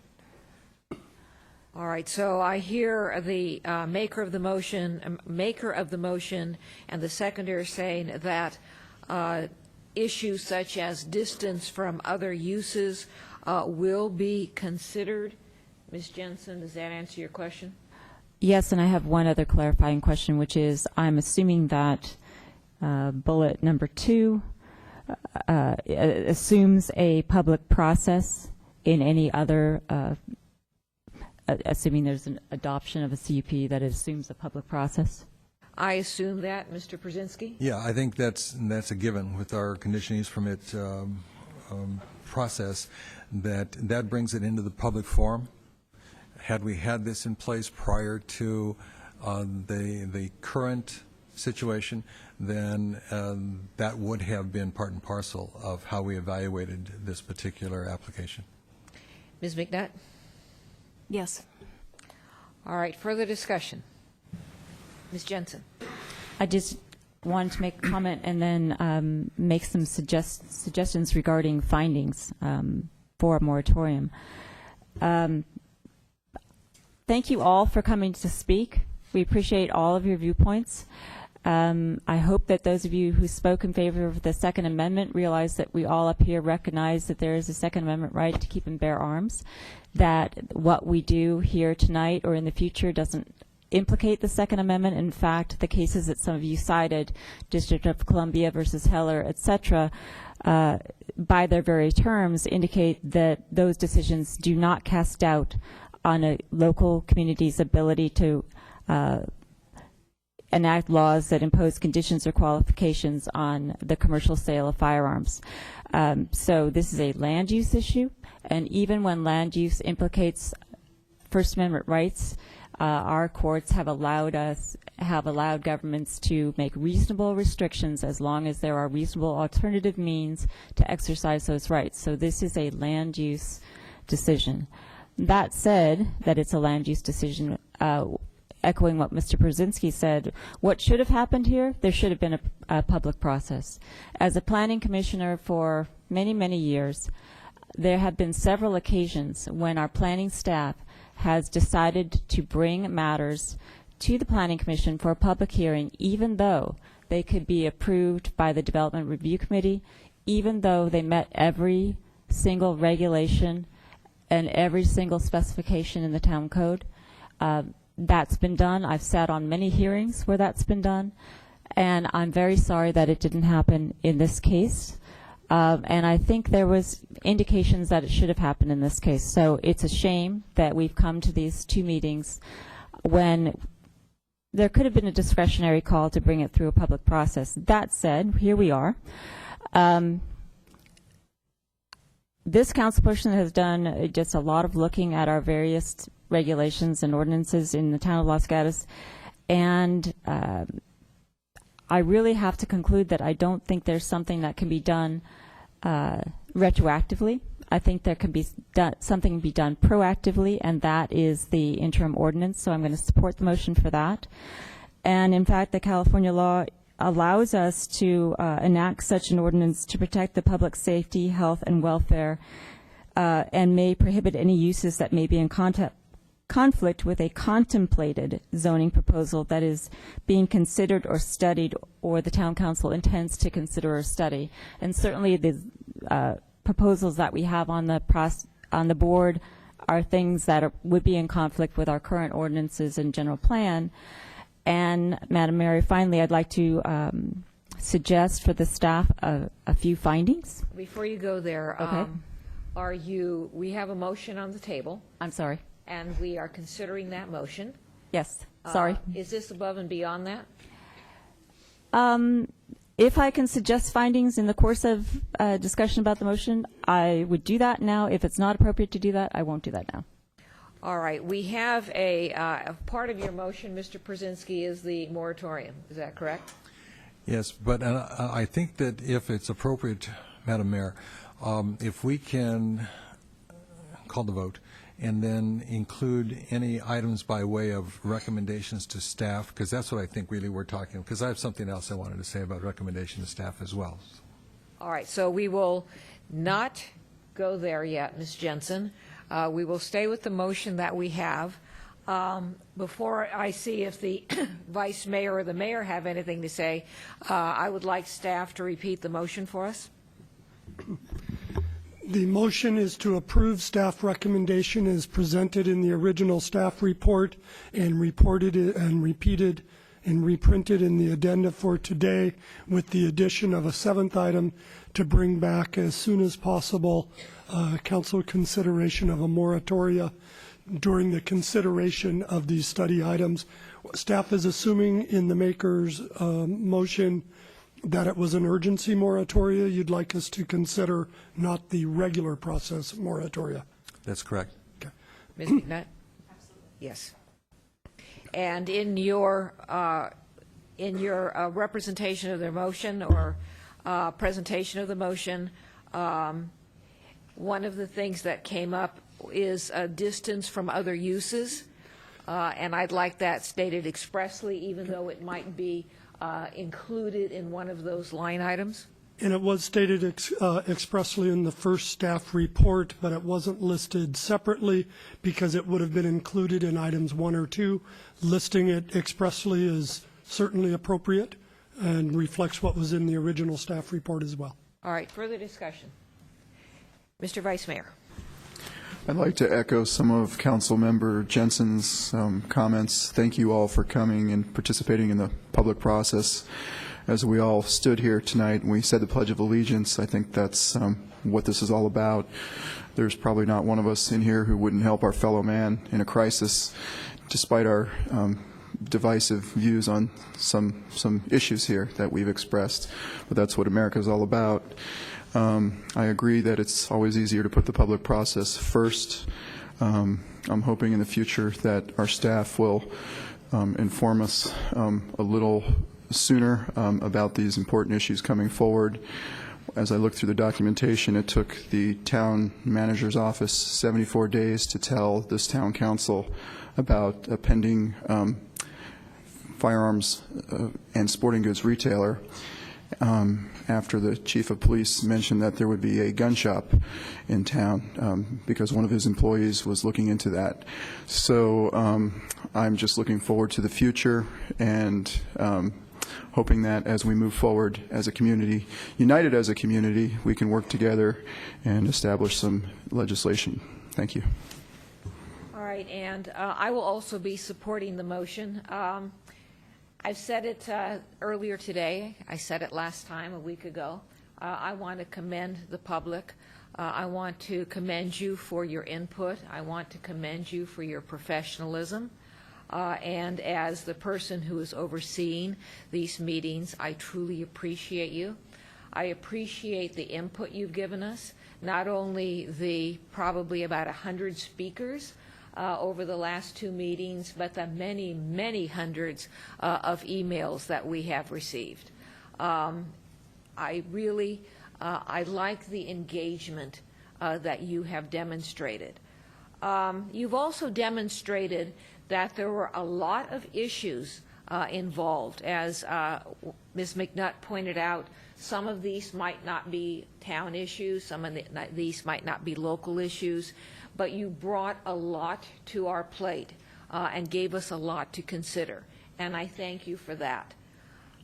You also raised issues and concerns about the process, about the way we got from June of 2012 to February of 2013.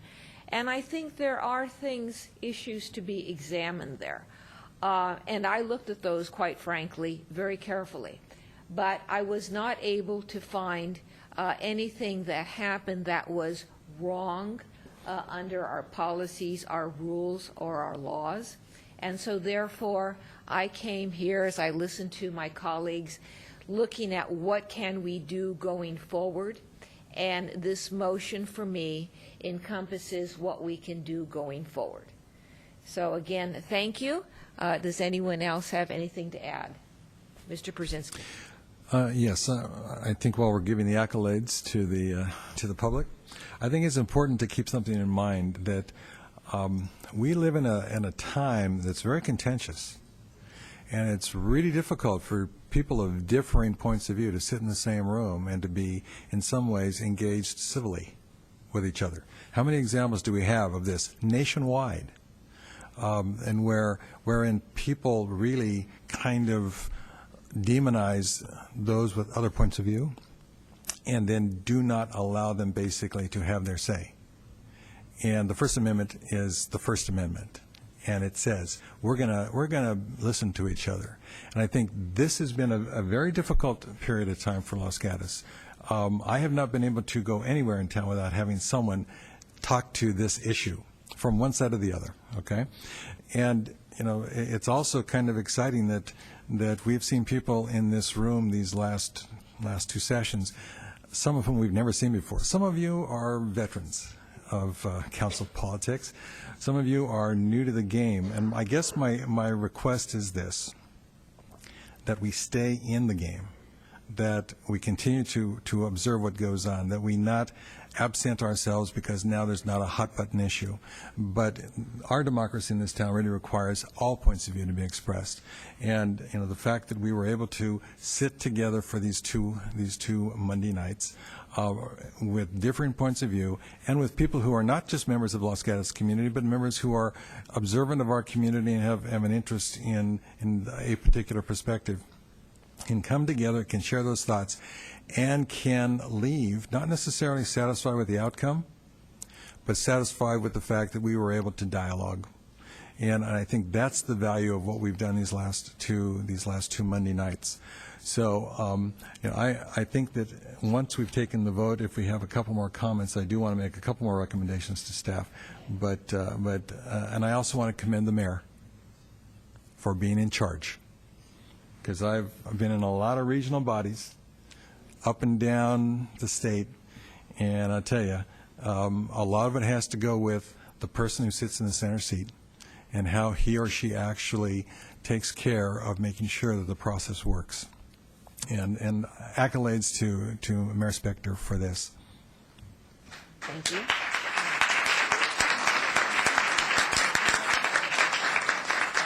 And here I would normally gavel you down for clapping. Before I call the question, Mr. Larson, a date, I would like this to have a date certain. I understand from your 10-day statement it won't be the 19th. The moratorium, I believe the earliest we could bring it back would be the March 4th meeting.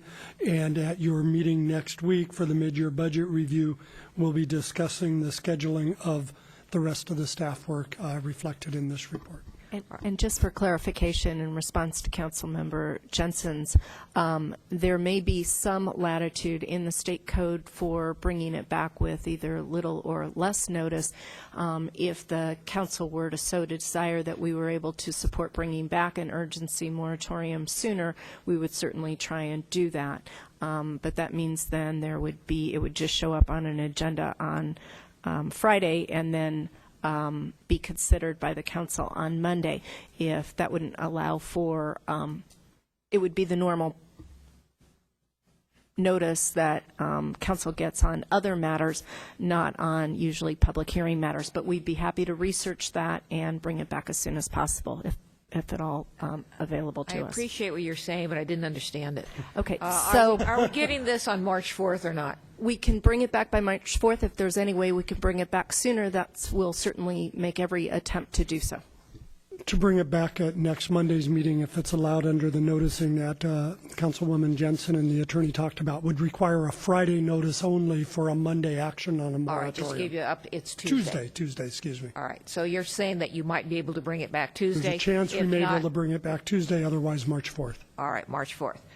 Ms. Jensen. To the extent that that was in response to my question, I think it's more important that we state a date today, and if that's March 4th, so that everybody knows when it is. Then I'm going with March 4th. Mr. Brzezinski, Ms. McNutt? Yes. It is March 4th. Further discussion? All right, seeing none, all in favor? Aye. Passes unanimously. Thank you.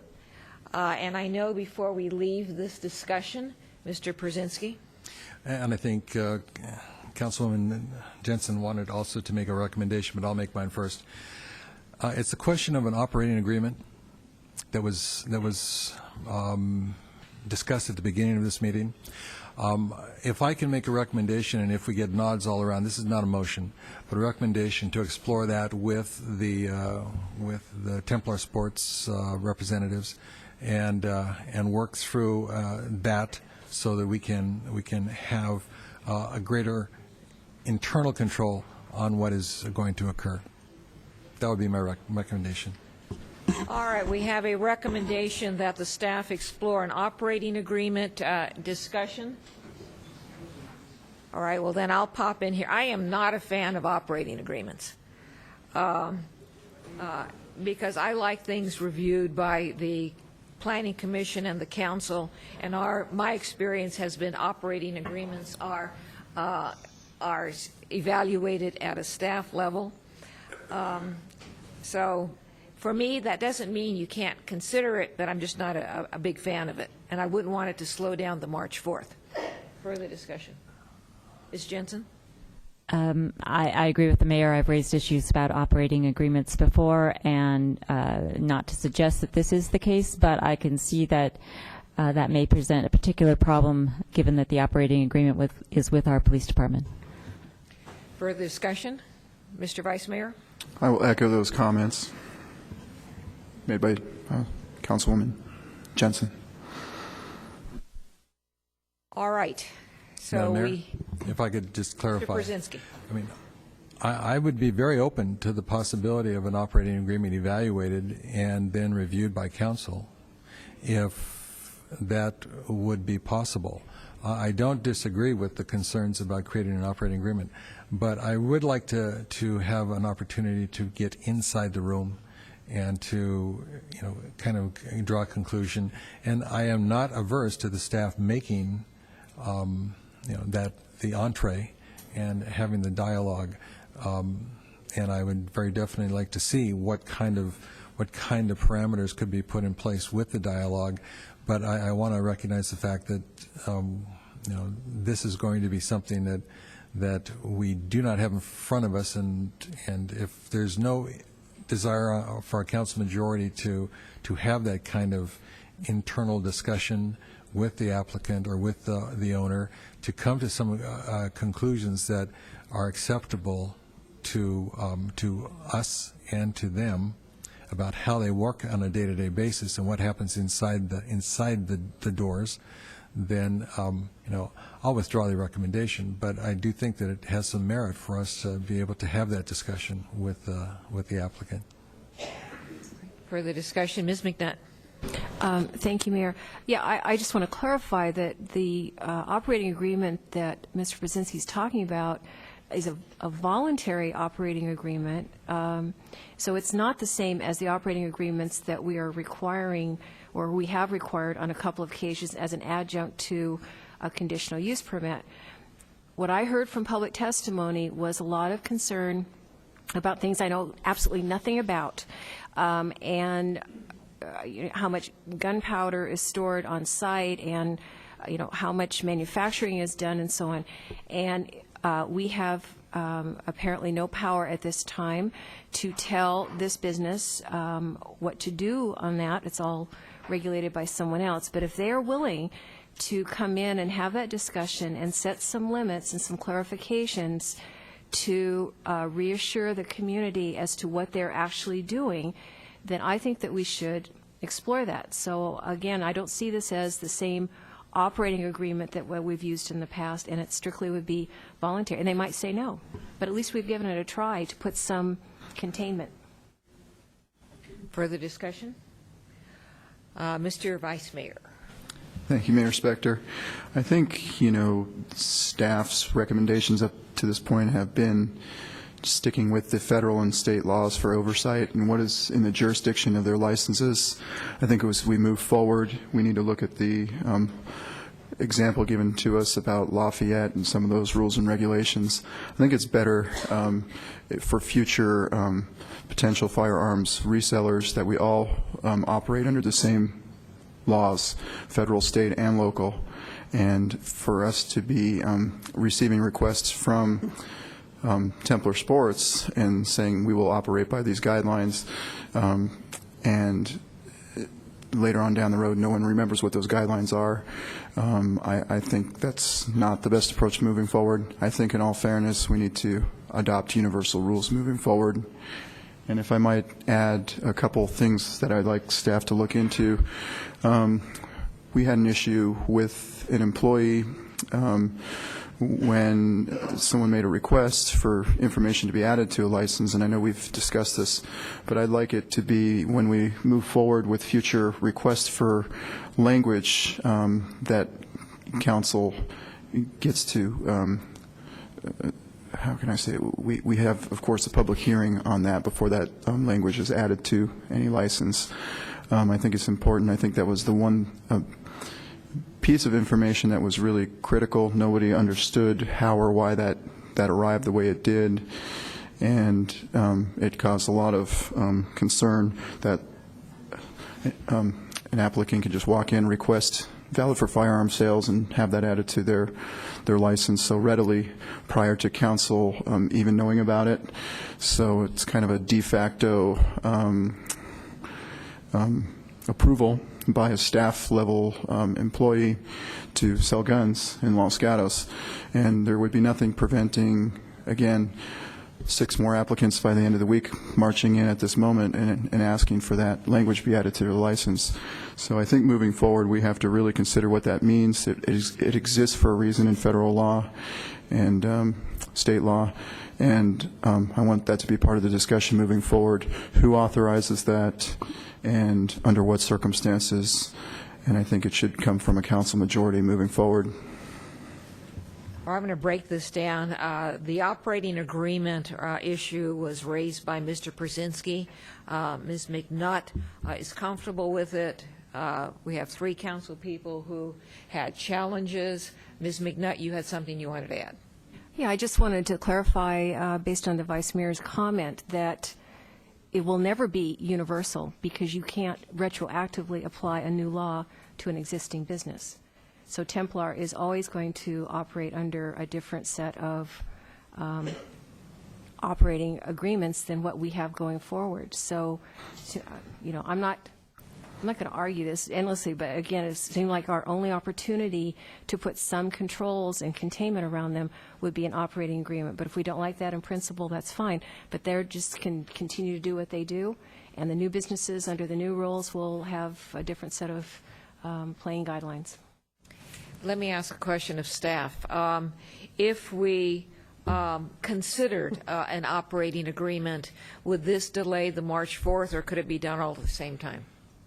I was assuming, given the council's comments of reluctantly going to March 4th, but wanting to have a date certain and adequate public notice, that that's top priority. So any voluntary operating agreement would be in second position to bringing the moratoria back for your consideration on March 4th. So it wouldn't delay it. That's what I'm saying in a long-winded way. All right. With that in mind, I would be amenable to looking at an operating agreement for the reasons specified by Ms. McNutt, and as long as it doesn't delay the March 4th. Further discussion? Mr. Vice Mayor. In the case of Templar Sports, our own police department reviews and checks and makes sure they're in compliance with all the laws, the federal and the state. And not that I don't trust our own police department, but I think moving forward we should consider when there is a perceived conflict of interest by the public that be handled by another agency. In the case of Templar Sports, this is unique. I realize I'm not certain if there will be any future gun stores open with our police department officers being the principals, but I think we should definitely consider moving forward that is handled by an outside agency to alleviate the public's concerns about a perceived conflict of interest in our police department. Further discussion? All right. With regard to the operating agreement, Mr. Brzezinski, I'm going to keep bringing us back to this.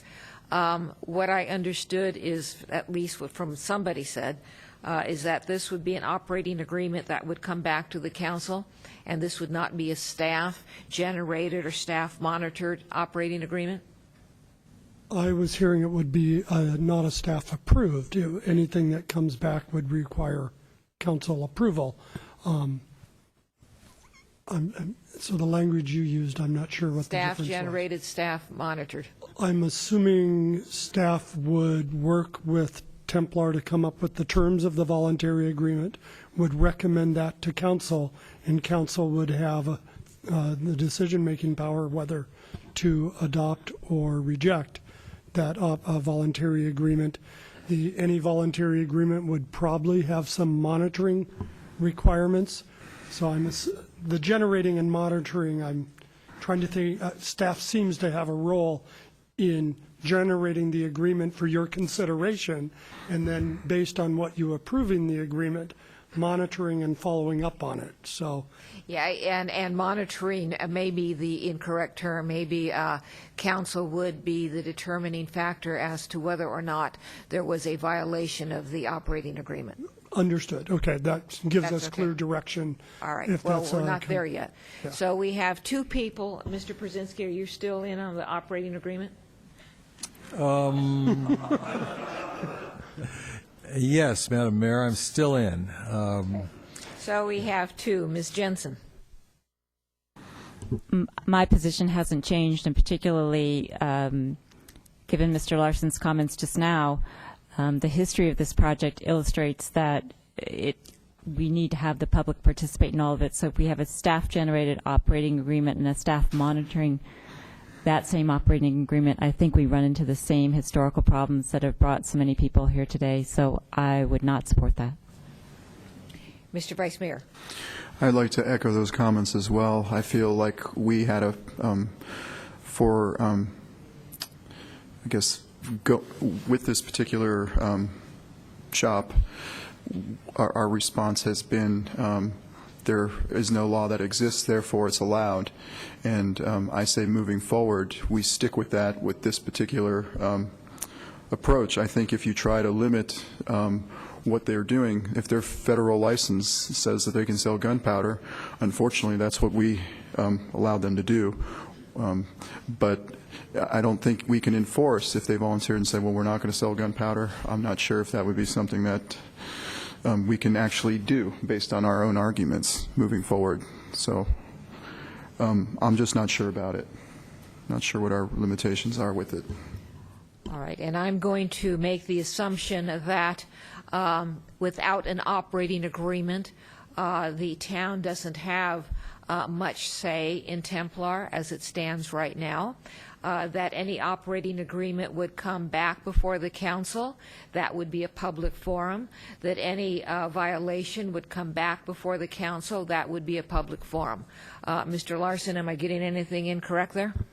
That is what I was understanding from the discussion. Absolutely. When we discussed a voluntary operating agreement in the staff addenda, we thought it might be a way to work with the, what we can now call incumbent firearms retailer, to implement some of the same safety, security, and liability standards, excuse me, that we would hope to implement through a police permitting process. That was described in the staff report. The other opportunity, as Templar representatives did mention at last week's meeting, that it's not their intention to pursue a Class 10 federal firearms license. So we thought there might be an opportunity to specify that in an operating agreement. This is all voluntary. They may or may not agree, and we'll see what we're able to bring back to you for consideration, if that's the council's will. Further discussion. Mr. Vice Mayor. It raises an interesting point. I mean, again, it comes down to what can we actually enforce. I mean, to me, our argument has been that we have no jurisdiction, and you know, can they voluntarily say we're not going to come back for a Class 10 license at this point, and we can hold them to that under federal law, under state law. That's what we would explore based on your direction. Okay. If it's generally exploratory, I'm definitely for it. I'm just concerned about our ability to enforce things going forward, and then having another, well, I'll just leave the comment at that. Loss of thought, sorry. All right, Mr. Larson, I hear a direction from a majority of the council, might be a soft direction, for an operating agreement draft, but not to delay March 4th. And to clarify, the operating agreement, it was mentioned, would be with the police department. That is not correct. The operating agreement, if the council considers it and approves it, would be between the town and Templar. And I just wanted to correct that on the record. All right, so at this point, this item is completed, and so I know that we have verbal communications yet left on our agenda, but what I'll do is I'll take about a 5-minute break, so those of you who don't want to stick around for verbal communications can exit, and then we'll do our verbal communications before I call the meeting to an end. Madam Mayor, I'm sorry. Ms. Jensen? When did you want me to, or did you want me to put any proposed findings for the moratorium on the record? After the break, before verbal communications, or just simply submit them to Ms. Prop? I can't do that. Okay. After the break. Okay. Thank you.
I want to call this meeting back to order.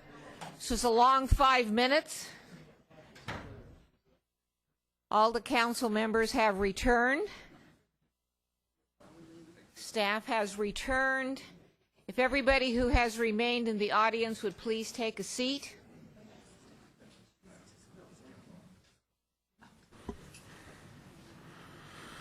Ms. Jensen, the floor is yours for now. Thank you, Madam Mayor. I was just going to suggest to the town staff just some findings that were based on both tonight and our last meeting in support of a interim ordinance.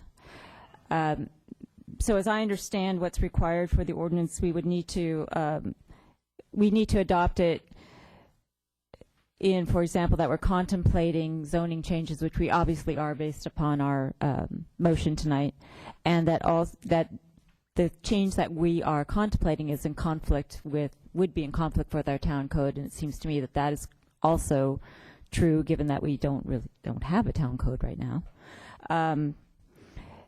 And we also need to make this, the ordinance needs to find that there's a public health, safety, welfare indication for this to happen. And we heard, among other things, at our last meeting that, and we've seen in media reports in the town, that there have been complaints about vandalism, graffiti, rude conduct, litter, etc. in front of the shop. We have heard comments about threats made in conjunction with the shop. We've heard comments about the proximity to a school and a park and an avenue used by students. And just in looking at other ordinances adopted in other communities, those have all been, seems to me, used successfully in supporting this kind of ordinance. We've also had 3 protests, peaceful, but protests in front of the store. And obviously there are complex issues of state, federal, and local law that are all implicated in connection with whatever we do here. And all of those things seem to indicate that they would support the town in adopting an emergency ordinance. So I'm just suggesting those as possible things for staff to look at. Thank you. Any questions from staff? Thank you. All right, well, let me, one issue came up for me over the break, and it relates to the Lafayette ordinance that was sent to us. And as I understand the Lafayette ordinance, and staff said that they have it or they're going to be looking at it, that gave existing uses X amount of time, I think it was 60 days, to comply with the new ordinance. And is this something that staff can examine when it's examining the Lafayette ordinance? We can certainly examine it. I have not reviewed the Lafayette ordinance yet. I did review Campbell's, which was the police permitting solution, which they did apply to existing firearms retailers. That wasn't a land use process. That was a firearms permitting process. And the existing retailers had a period of time to come into compliance. I'll defer to the attorney if Lafayette is dealing with both permitting and land use. Well, we do have a copy of the Lafayette ordinance along with Palo Alto, Sacramento, Los Angeles, as the manager said, Campbell, and a number of others.